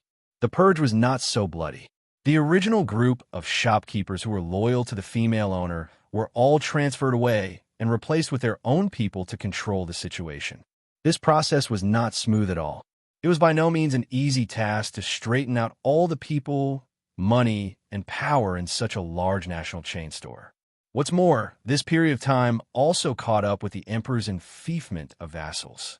All of a sudden, the original kingdom's chain store had now become an international chain of multinational companies. The new shopkeeper took office and once again climbed up the social ladder and made friends with the nobles. After this series of busy work, the new owner finally slowly gained a foothold. As a result, at this time, there was news from the worry-free city that Wang Sheng and the Imperial Treasure House had cooperated to open up a camp in the Land of Thousand Despair for all cultivators to use for cultivation. At that time, the new owner was not in the worry-free city. Secondly, she was not familiar with Wang Sheng, not to mention that she could not speak with him. Her reaction was slow enough. By the time Baoqing Yutang reacted, Wang Sheng and the team of the Imperial Treasure House had already entered the Land of Thousand Despair. They couldn't contact him even if they wanted to. It was not easy to wait until Wang Sheng came back. In the end, the Imperial Treasure House directly became famous. Not to mention the busy Baoqing Yutang. Even Baoqing Yutang, who monopolized the refined salt and snow sugar cream in his heyday, could not suppress the limelight of the Imperial Treasure House at this moment. Therefore, the new shopkeeper of the worry-free city, Baoqing Yutang, could not sit still. He took the initiative to rush to the Imperial Treasure House, but as a result, he was sent away by Wang Sheng with a few words. The new owner received the news, but was not surprised. Marquis LV Wenho of the Imperial Treasure House was only a year away. He lived in the worry-free city for most of the year. If there was anything, he could directly discuss it with Wang Sheng. He did not know how his shopkeeper talked to Wang Sheng. He only knew that Wang Sheng's attitude was very bad and asked him to come in person. Since taking control of Baoqing Yutang, it took the new owner more than half a year to know how much wealth he had mastered. In addition to excitement, He was also full of confidence to further expand the business of Baoqing Yutang. This was a good opportunity to build a base in the land of thousand despair. Baoqing Yutang had the same conditions as the Imperial Treasure House. They were both business families. There was no discord with any party, and they had deep cooperation with Wang Sheng before. Why couldn't they also build one? However, when the new owner rushed to the worry-free city with a large team of people, ready to discuss with Wang Sheng, he found an embarrassing fact. Wang Sheng unexpectedly once again led a team into the land of thousand despair. This time, he sent the team of more than 2,000 people into the camp and delivered supplies. However, didn't Wang Sheng ask him to come in person? He actually dared to stand me up? If this could be tolerated, what could not be tolerated?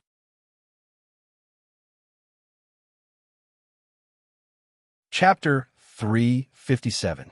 From the point of view of Baoqing Yutang, whether it was the method of snow candy frosting or the method of fine salt, the price they paid was completely disproportionate to the benefits they obtained. In other words, it was a drop in the ocean. They paid a drop in the ocean and got 9 oxen. How did the snow candy frosting come about? The female owner used a storage ring of the highest grade to exchange for the method of snow candy frosting. The storage ring was indeed very high grade. If measured by gold coins, it was at most 100 to 200,000 gold coins. But what about the benefits? In a few years, the income from the snow candy frosting alone had exceeded millions of gold coins. As for the fine salt, it was even more outrageous. Baoqing Yutang just helped Wang Sheng collect a bunch of necessary information and helped the master of Linglong Pavilion to make a set of protective suit, and even the raw materials of the protective suit were provided by Wang Sheng himself. If calculated in gold coins, it was even more outrageous, less than 100,000 gold coins. Fine salt. Ask the common people all over the world. As long as they had a little wealth, which family would still eat that bitter and astringent coarse salt? Everyone in the world ate it every day. It seemed a bit inadequate to describe it as making money. It was more appropriate to describe it as robbing money. With such investment and benefits, it could be said that more than 70% of Baoqing Yutang's profits in these years were all based on these two businesses.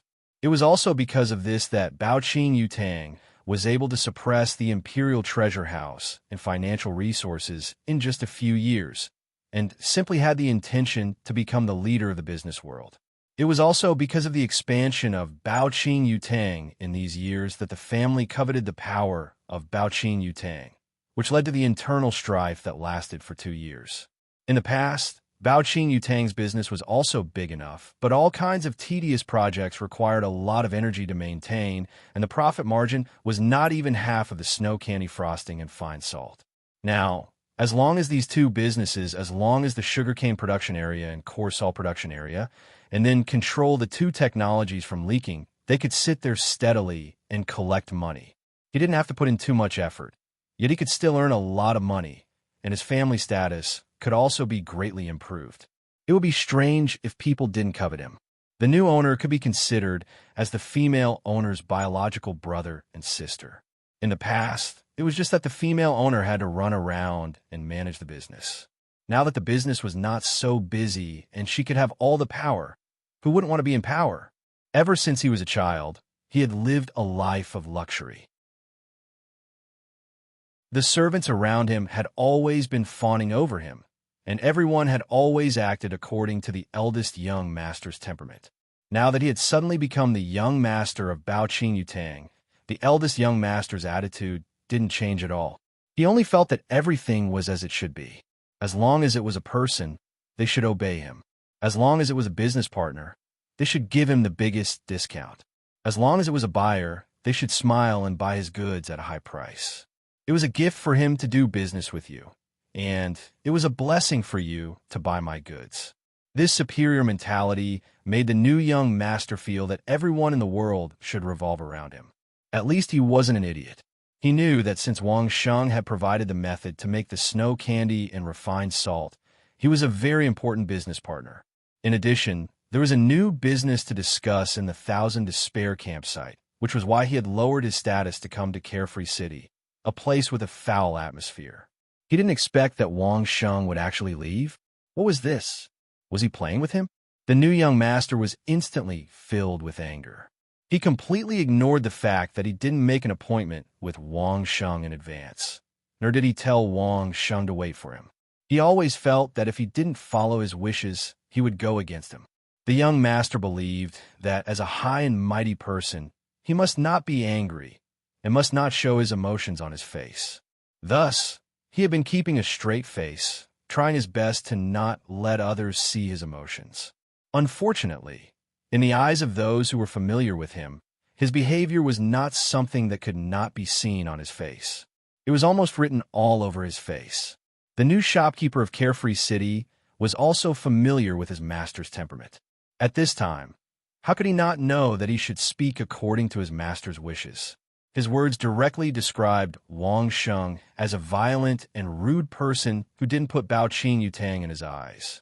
He relied on Bao Qing Yutang to start his business and then threw his benefactor aside. He was a trader who would seek refuge in the imperial treasury when there was a little profit. The more the young master heard, the angrier he became. He wished that he could capture Wang Sheng at this moment and make him kneel down and beg for mercy. Unfortunately, he could only think about it. At this moment, in the young master's heart, he had completely given up on the idea of cooperating with Wang Sheng. This kind of uncontrollable cooperation partner must not appear again in the future. Wang Sheng also knew the method to make the snow candy and refined salt. This was a huge hidden danger. To Bao Qing Yutang, this was a time bomb that could be detonated at any time. Once Wang Sheng leaked the secret, the pillar industry that Bao Qing Yutang relied on to develop and grow would suddenly collapse. The young master would never allow such a thing to happen. Since he couldn't control it, he would just let it disappear. Is there anyone in Carefree City who is willing to accept the task of assassinating Wang Sheng? Since the young master had made a decision, he must immediately carry it out. Following one's words had always been a good quality, and the young master would not go against it. I'm afraid it's impossible in Carefree City. The new shopkeeper had been in Carefree City for so many days. Although he was a fool in business, as a soldier, he was absolutely qualified. Not only did he slowly sort out the various relationships in Carefree City, he even dug out a lot of information about some influential people.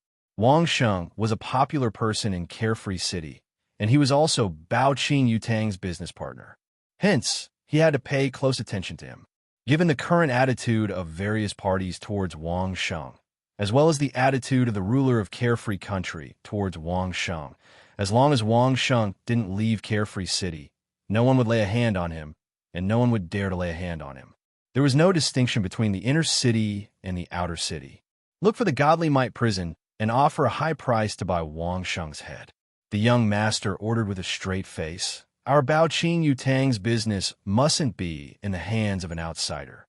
In this world, the only assassin organization that could be mentioned in the same breath as Carefree City was the Godly Might prison. However, the Godly Might prison seemed to be more professional. They only accepted jobs related to killing people and wouldn't accept other messy tasks such as investigation or collection. In terms of killing efficiency, it was obvious that the Godly Might prison was a notch higher. Yes, when a new shopkeeper heard his master's order, he was instantly elated. Only a powerful person like the young master would be able to deal with Wang Sheng, who didn't know how to behave when given face. Did he really think that he would be fine after offending the shopkeeper of Bao Qing Yutang? Did he really think that he would be fine after standing the young master up? Did he really think that he would be fine after getting hold of Bao Qing Yutang's business? In this world, there are plenty of ways to make people shut up and vent their hatred.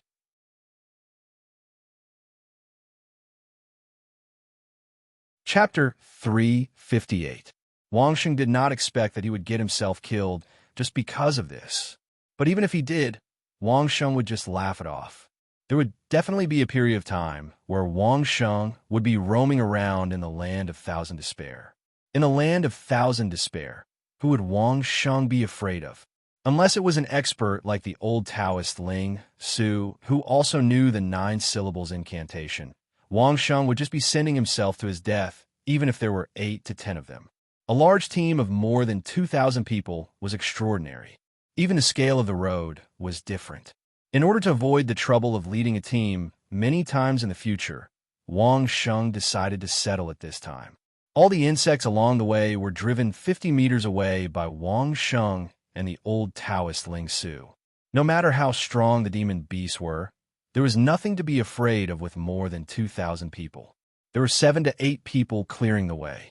They directly cut out a 4 to 5 meter wide path without a single tree in the dense forest, all the way to the temporary camp.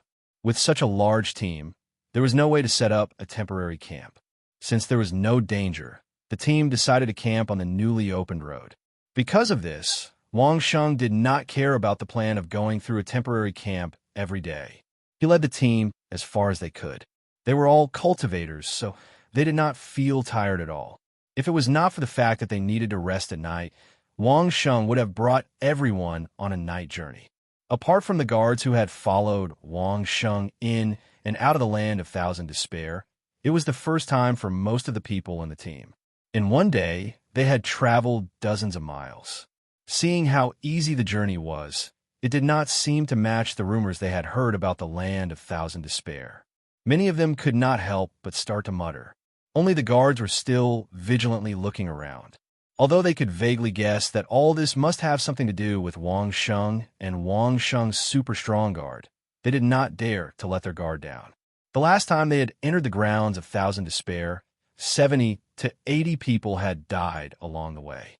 That had happened right in front of their very eyes. Whoever dared to believe that the grounds of Thousand Despair was nothing special would definitely die the fastest. The two groups of people immediately formed a sharp contrast.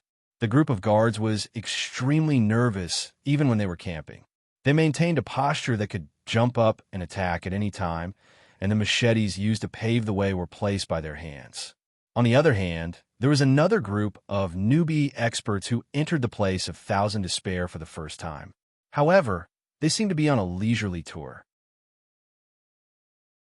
From time to time, some of them would even lament that the place of Thousand Despair was exaggerated. Wang Sheng couldn't be bothered. He and the old Taoist were both on the highest alert level, regardless of whether they were walking or resting. However, Wang Sheng couldn't control a troop of more than 2,000 people, and he didn't want to control them either. Whoever they wanted, they could do whatever they wanted. After all, he wasn't the one who died. Early the next morning, those fellows who thought they were free felt the terror of the grounds of despair. There were at least 16 people who died without a sound. They never opened their eyes again without making a sound. After an examination, some people discovered that they had been bitten to death by some unknown poisonous insects. Unless Wang Sheng helped these people drive away the poisonous insects when he had nothing better to do, the poisonous insects would naturally gather here after a period of time. These people weren't Wang Sheng's relatives or friends, but they still dared to relax in the grounds of Thousand Despair. They deserved to die. This time, everyone was scared out of their wits. Only now did they realize the dangers of the grounds of Thousand Despair. Only then did they remember that when they were undergoing training in the worry-free city, the guards had repeatedly warned them to be extremely careful in the grounds of Thousand Despair. They must not be careless, and even more so, they must not be careless with their words. Some people only learned their lesson after suffering a great loss. It was a pity that the 16 people who had died couldn't be taken seriously again. When they were on the road again, everyone put away their sloppy attitude and learned from the guards, looking around vigilantly. Wang Sheng also didn't act like a competent nanny like the first day. He only protected the few people in front of them. If they were not careful along the way, they couldn't blame others if they died. In any case, for the Imperial Treasure House, there was no guarantee that their lives would be safe. If one died, it would be the best. Then, they could free up another person's position and earn more money. Fortunately, under everyone's vigilance and Wang Sheng's secret leniency, after a few days, when more than 2,000 people arrived at the camp, there were only 20 casualties. Compared with the first time they entered the grounds of Thousand Despair and 70 to 80 people died, this was definitely a great improvement. The camp began to boil up. The head shopkeeper began to receive supplies and arrange accommodation.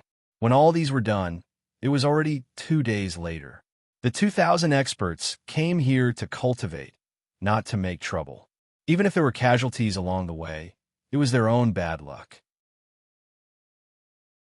As soon as the rooms were allocated and some basic living arrangements were understood, the group of people quickly disappeared into their respective rooms. Time was tight. If they didn't seize the time to cultivate, when would they? Wang Sheng and the old Taoist stayed for a few more days. Seeing that everything was on the right track, they bid farewell to the head shopkeeper and left camp. They didn't go back to Worry-Free City directly, but planned to stay for a while with enough supplies. It was rare for the old Taoist to be so close to the core of the grounds of Thousand Despair. Previously, it was to build the camp. Now that there was no one to restrain him, he simply let Wang Sheng take him around the core of the grounds of Thousand Despair to carefully feel it. To be honest, when he felt the strong martial arts will, the old Taoist couldn't sit still and wanted to go in to explore. Fortunately, his Taoist heart was tough, and he wasn't so rash and impulsive. Until now, he only walked around the core to take a look. The old Taoist had just advanced not long ago. Wang Sheng only knew that he must have long surpassed the 9th stage and was now either in the 11th or 12th stage. Wang Sheng had never felt that it was impossible. But even the old Taoist valued this martial arts will so much, Wang Sheng was a little surprised. What did the girl in his dreams leave in there? This was also what Wang Sheng was looking forward to. He wanted to see if there were any loopholes in the core area that could allow people to enter. He also wanted to let the old Taoist evaluate him based on his cultivation to see if he could enter. Everything was for the sake of finding the girl in his dreams. When they went around to the Song family's side, Wang Sheng suddenly had an idea and brought the old Taoist around the Song family's camp. They walked back and forth for more than 200 miles to take a look. There was no one in the Song family's camp. Some of the living facilities that had just been tidied up had also been abandoned. There was a faint layer of dust on them. It was obvious that no one had lived there for at least half a month. Very good. It meant that the Duke of Song had listened to Wang Sheng's warning. While Wang Sheng and the old Taoist priest were touring the Song family's camp, the Song Kingdom's Duke of Song, Song Honda, was having a cold war with his own daughter, the Song Kingdom's princess, Song Yin. The reason for this, naturally, was Wang Sheng. The troubled Song Yin was wondering if she should run away from home.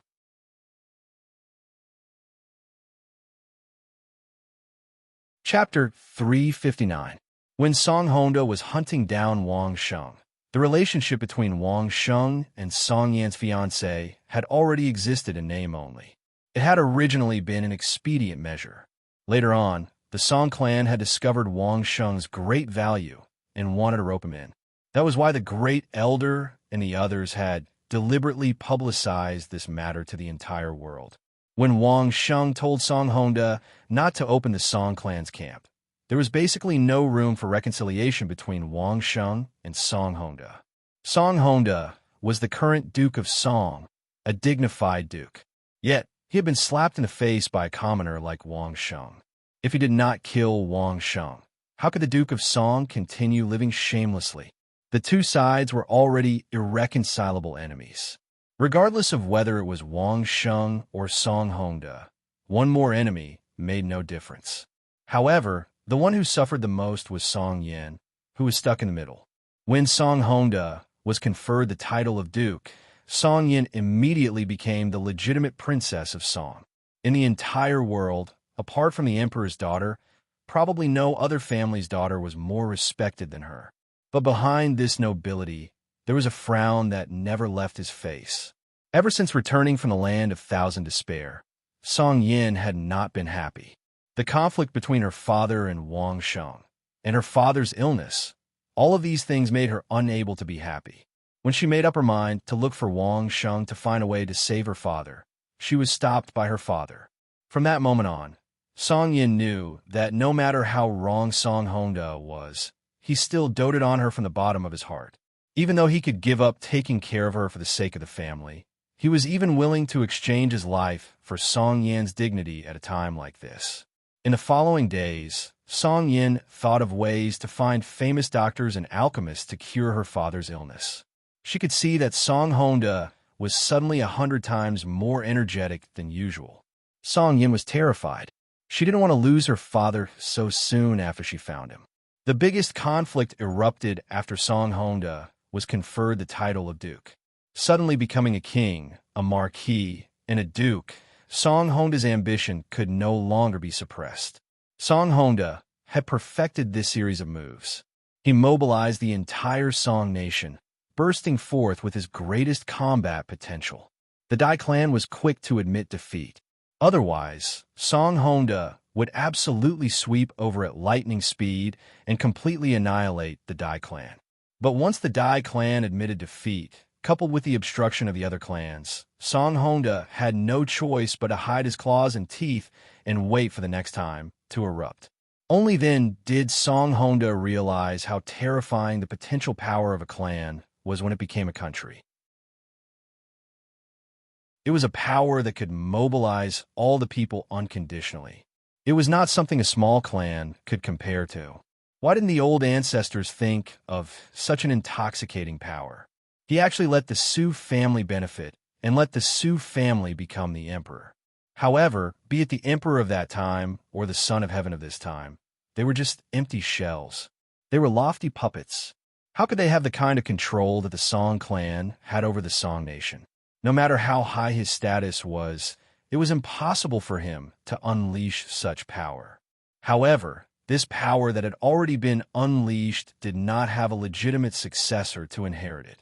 Although Song Honda was the head of the family, he had spent the first half of his life cultivating and excavating the secrets of a land of thousand despair. He had never been close to women. He only had one daughter, Song Yin. He did not even have a son. Handing over such a huge country to Song Yin? Song Honda had thought of this before, but he quickly suppressed it. It was not that he did not love his daughter. It was precisely because of this that he made such a decision. Even when he was alive, those people could bully Song Yin to that extent for the Song clan's small power. What would those people with ulterior motives do for the Song nation and Duke Song? Would Song Yin be able to resist their plots? This was one thought. Song Honda's other thought was that he needed a son. Deep down, Song Honda was still a traditional and conservative person. The family's foundation should be handed over to his son. His daughter was an outsider after all. Once she married, she would no longer be a member of the Song clan. Just the fact that his daughter had nearly fallen out with him over a mere Wang Sheng was proof enough. Therefore, after successfully becoming the strongest among the vassal states, Song Honda began the process of continuous cultivation. He wanted to sow seeds for himself in his limited lifespan. He plundered at least dozens of beautiful women in the Song nation. For a period of time, Song Honda practically spent every day and night in debauchery just to get a woman pregnant and give birth to a son for him. Unfortunately, things did not go as he wished. Perhaps it was because he had lost his fertility due to years of heavy metal poisoning, or perhaps it was because he had lost his fertility due to the tiger wolf drug. After 2 months of hard work, dozens of beautiful women's bellies did not move at all. This was not the most depressing thing. What made Song Honda most depressed was that because of his anxious state of mind, people saw an opportunity to take advantage of him. They even planned to send a few newly pregnant women to his side. In addition, a few women even colluded with outsiders to send a few strong men into the harem. Did they really think that Song Honda was blind or stupid? Did they really think that Song Honda did not have any spies or experts who had commanded hundreds of experts in the land of thousand despair for more than 10 years? In a rage, Song Honda directly ordered the execution of dozens of families related to this. It felt good to be in control of power. He did not even need to use his own experts. All he had to do was give orders, and there would naturally be people who would do it properly. His ambition and the contradiction of not having long to live caused Song Honda to become an extremely irritable person, especially after Wang Sheng forcibly closed the camp at the land of thousand despair. He became even more irritable. Song Yin had been watching coldly from the side. Song Honda did not reject the famous doctors or alchemists she found. However, after the diagnosis, everyone advised him to rest quietly, but Song Honda simply ignored them. Song Yin argued with him, but Song Honda did not explain. He only told her to focus on her cultivation and that he would find her an ideal husband. There was a lack of effective communication between father and daughter. At the same time, because they had not seen each other for more than 10 years, there was already a gap between them. This made Song Yin feel that Song Honda was unreasonable in many matters. Finding her an ideal husband further agitated Song Yin. In a fit of anger, Song Yin and Song Honda no longer spoke. In the past few days, Song Honda had been growing more and more furious, especially when he heard that Wang Sheng had brought another 2,000 men into the land of Thousand Despair. Those who were slightly displeased and angered him would be punished with flogging, and those who were more serious would be beaten to death. Song Yin could no longer watch on. She had wanted to have a calm chat with Song Honda, but in the end, it turned into yet another argument between father and daughter. Song Yin was also furious. In her rage, she returned to her room, packed her things, and left the Song royal palace without looking back.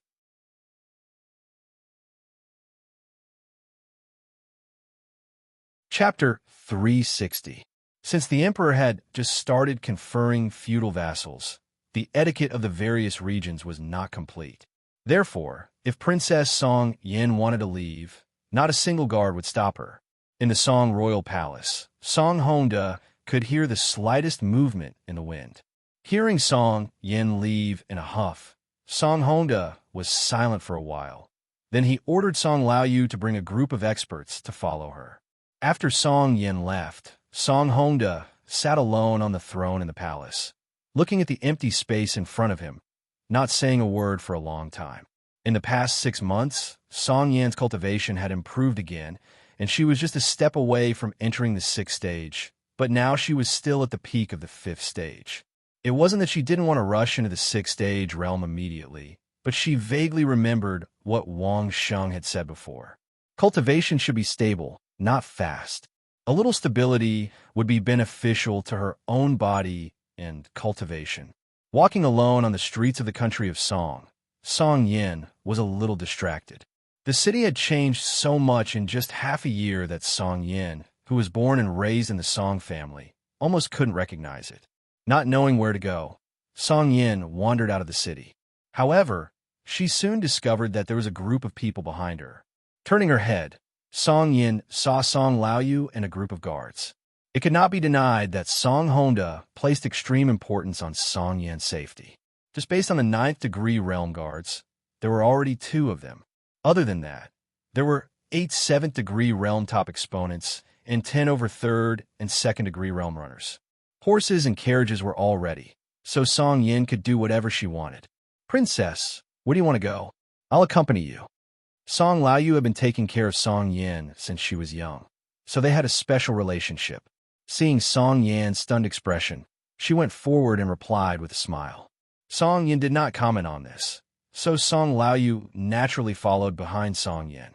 With such a valiant group appearing on the streets, naturally, no one dared to approach them. They easily left the city, and then Song Laoyu began to ask Song Yin for her destination. Song Yin was depressed for a while, unable to think of where she wanted to go. After thinking for a while, she suddenly thought of the place where she met Wang Sheng for the first time, the Forbidden Area. "Let's go to the Forbidden Area in Upper Forest City," Song Yin instructed before getting into the car that was specially prepared for them. Song Laoyu hurriedly led everyone to the destination, while she sat outside the car, waiting for Song Yan's orders. In fact, Song Laoyu could somewhat guess what Song Yin was thinking. It wasn't just Song Yin, even Song Laoyu herself was in a dilemma. When Song Yin had been in trouble, it had been Wang Sheng who had saved her. Wang Sheng had also given her confidence. In fact, a lot of the happiness that had followed had come from the thought of being able to reunite with Wang Sheng. Song Laoyu saw all of this. But as soon as the family had appeared, he had a conflict with Wang Sheng. If it was just a misunderstanding at the beginning, then when Song Honda returned to the Song family and began to chase after Wang Sheng, it was no longer a misunderstanding. It was Song Honda's double consideration for the interests of the Song family and his reputation. Unfortunately, this decision was wrong from the start. Now, Song Laoyu also felt that it was a pity. It had been a great marriage. If Wang Sheng had really married Song Yan, the Song family would have become even more powerful, and even Song Hongda wouldn't have become like this. Wang Sheng was the first to notice that Song Yan had been poisoned. Wang Sheng definitely had a way to detoxify or alleviate it, so that Song Hongda wouldn't have been driven into a corner. It was also good to follow Song Yan out to relieve her boredom, so that she wouldn't have to suffocate in the palace. The group didn't talk along the way. After a few days, they arrived at the forbidden area of the Song family outside Upper Forest City. The forbidden area hadn't changed much. It was still the same as it had been after Wang Sheng killed Fourth Master Dai. Song Yin sat here for a day, thinking back to the day when Dai Huan led the guards to abduct her and Song Laoyu and brought them here. Thinking back to that time, she had already accepted her fate and decided to temporarily bow her head, submit to Dai Huan, and then think of a way to take revenge. Thinking back to when Wang Sheng fell from the sky and killed Dai Huan in an instant, all of these made her feel a surge of courage from the depths of her heart. That year when she was on the verge of despair, she could still hold on. Now, it was just a conflict between her father and Wang Sheng. Why couldn't she get through it? Thinking of this, Song Yan's spirit was lifted. Her mood relaxed, and her cultivation that had been lingering at the peak of the 5th-degree realm for more than half a year easily crossed over that threshold. The surrounding spiritual energy in the air began to erupt with spiritual energy that tempered her body. A day later, Song Yin and a large number of guards arrived at Upper Forest City. The Song family's branch master in Upper Forest City was Lucky. He was also conferred the title of City Lord by Duke Song, just in time for the feudal vassals. In the past, when Song Yin was here to undergo the trial anonymously, although the Song family didn't treat her well, they didn't make things difficult for her. It could be said that they still had some feelings for each other. So Song Yin also came to take a look. Of course, the city lord received Song Yin with the highest standards. Song Yin was now the princess of the kingdom of Song. At this moment, all the Song family members who had met her, interacted with her, or even had designs on her, all revealed respectful and fawning expressions when they saw her. This made Song Yin miss the casual and relaxed manner that Wang Sheng never treated her like a young miss. After reluctantly meeting the people from the Song family's branch family, Song Yin and Song Laoyu strolled on the streets. Song Yin had just figured something out. Her cultivation had improved again, so she was in a good mood. Looking at the familiar streets, she couldn't help but recall the little things that happened when she was with Wang Sheng. As they walked, Song Yin saw a familiar business name. It was Baoqing Yutang's branch in Upper Forest City. Song Yin remembered that Wang Sheng's first gold coin was to do business with Baoqing Yutang. It was a good time to go in and take a look. The shopkeeper had already been changed. He was a young, skinny man who was also astute. When he saw Song Yin, he naturally received her with great respect and greeted her personally. When she saw this skinny shopkeeper, Song Yin remembered that there was a piece of news that said that Baoqing Yutang had changed hands. The female boss who had personally handed over the business to Wang Sheng had been ousted. Even the shopkeeper had been changed. It seemed like the news was true. After leaving Baoqing Yutang, Song Yin didn't continue walking. Instead, she boarded a carriage. Once she got on the carriage, she called Song Laoyu over to discuss the matter. Uncle Laoyu, send someone to follow the people from Baoqing Yutang. Find out where their salt and sugar factories are. Song Yan's eyes shone brightly. She was also full of fighting spirit. Our Song family has been doing a lot of construction recently. We're really short of gold coins. Since his friend is no longer in charge of Baoqing Yutang, I'll take back these 2 businesses for him. Song Laoyu naturally knew who Song Yin was talking about. Even though this matter had something to do with Wang Sheng, if the Song family could take back the sugar and salt industries, it would be a great thing for the Song kingdom. Song Laoyu had no reason to disagree. Moreover, seeing the young Mrs. sudden burst of fighting spirit, Song Laoyu was naturally happy to see her like this. Without hesitation, she agreed to Song Yan's request. All right, I'll make the arrangements right away.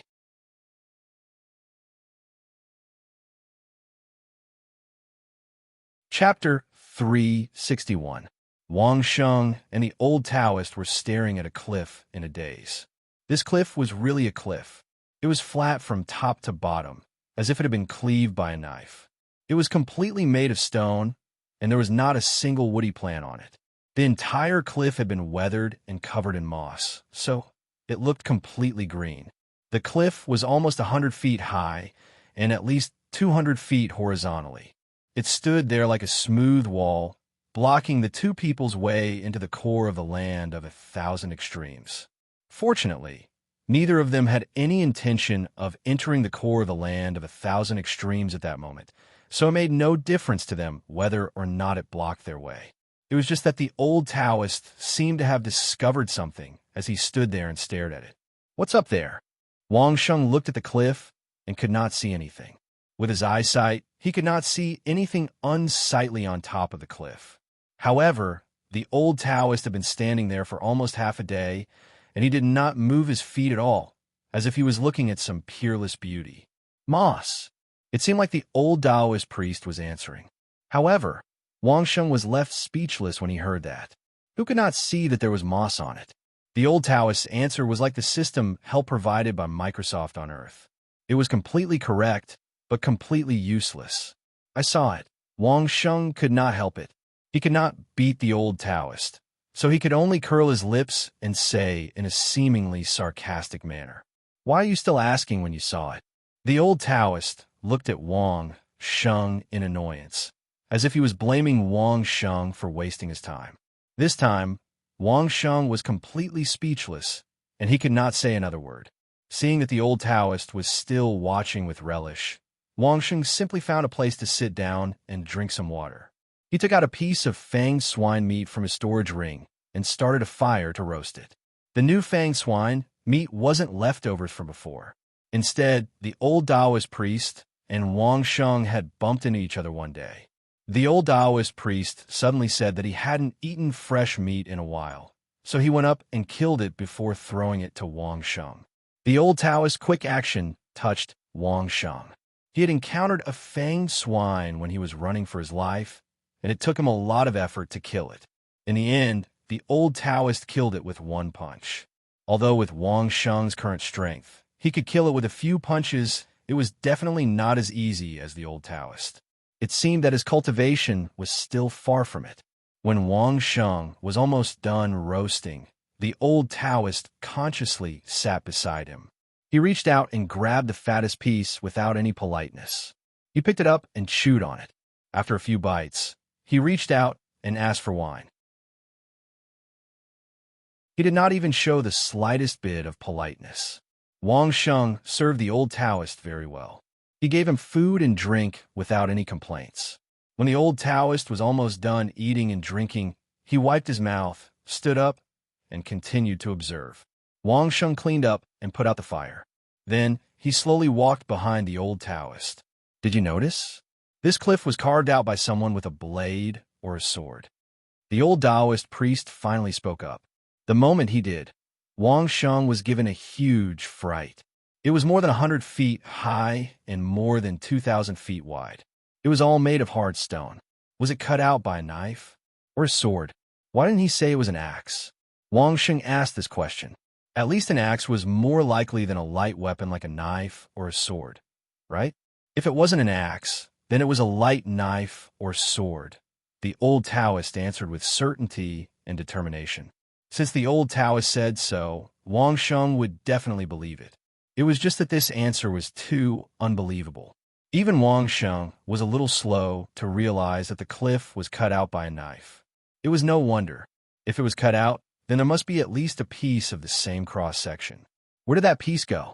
During this time, Wang Sheng and the old Taoist did not see any stones of the same material around or under their feet. They did not see any stone fragments either. Could it be that the other piece was taken away? How would I know? Faced with Wang Sheng's question, the old Taoist retorted angrily. Only God knew what the expert was thinking. How could he do such an incredible thing? Your cultivation is still shallow. It's not surprising that you can't see the residual aura on it. Seeing how helpless Wang Sheng was, the old Taoist explained to him. Wang Sheng could only nod. His cultivation was not high enough. What else could he say? It was strange.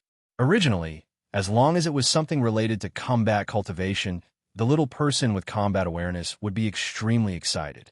However, the little person with combat awareness did not feel or react to the 9 words Buddhist incantation that he had recently cultivated. The other reason was that the little person with combat awareness also did not react to the so-called martial will.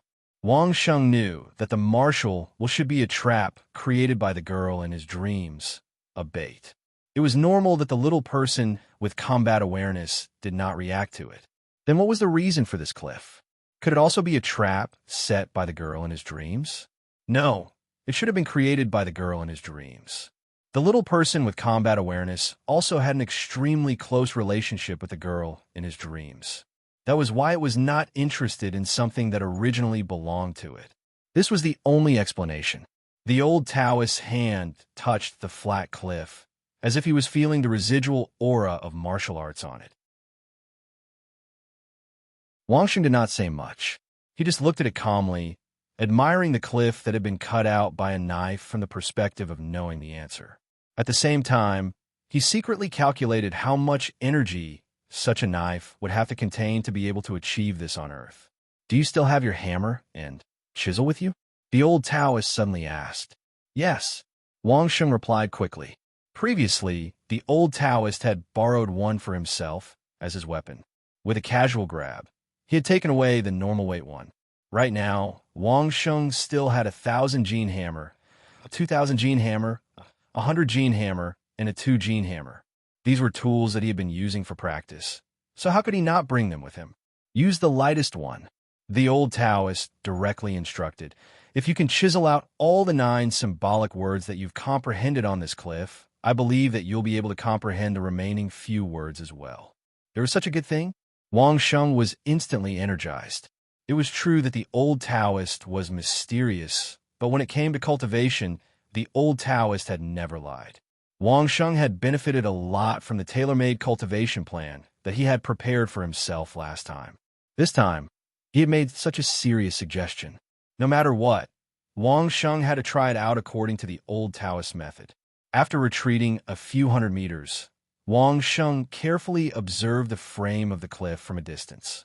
He began to think about the layout of the 9 symbolic words if he wanted to carve it. Just as he was thinking about it, the little person with the battle consciousness in his soul space suddenly seemed to be sensitive enough to realize that this was related to cultivation. He quickly simulated an identical cliff in his soul space, allowing Wang Sheng to simulate the layout of the words. You're tuning in to the Warrior Lore YouTube channel. Don't forget to subscribe and join us on this journey to catch the most captivating stories.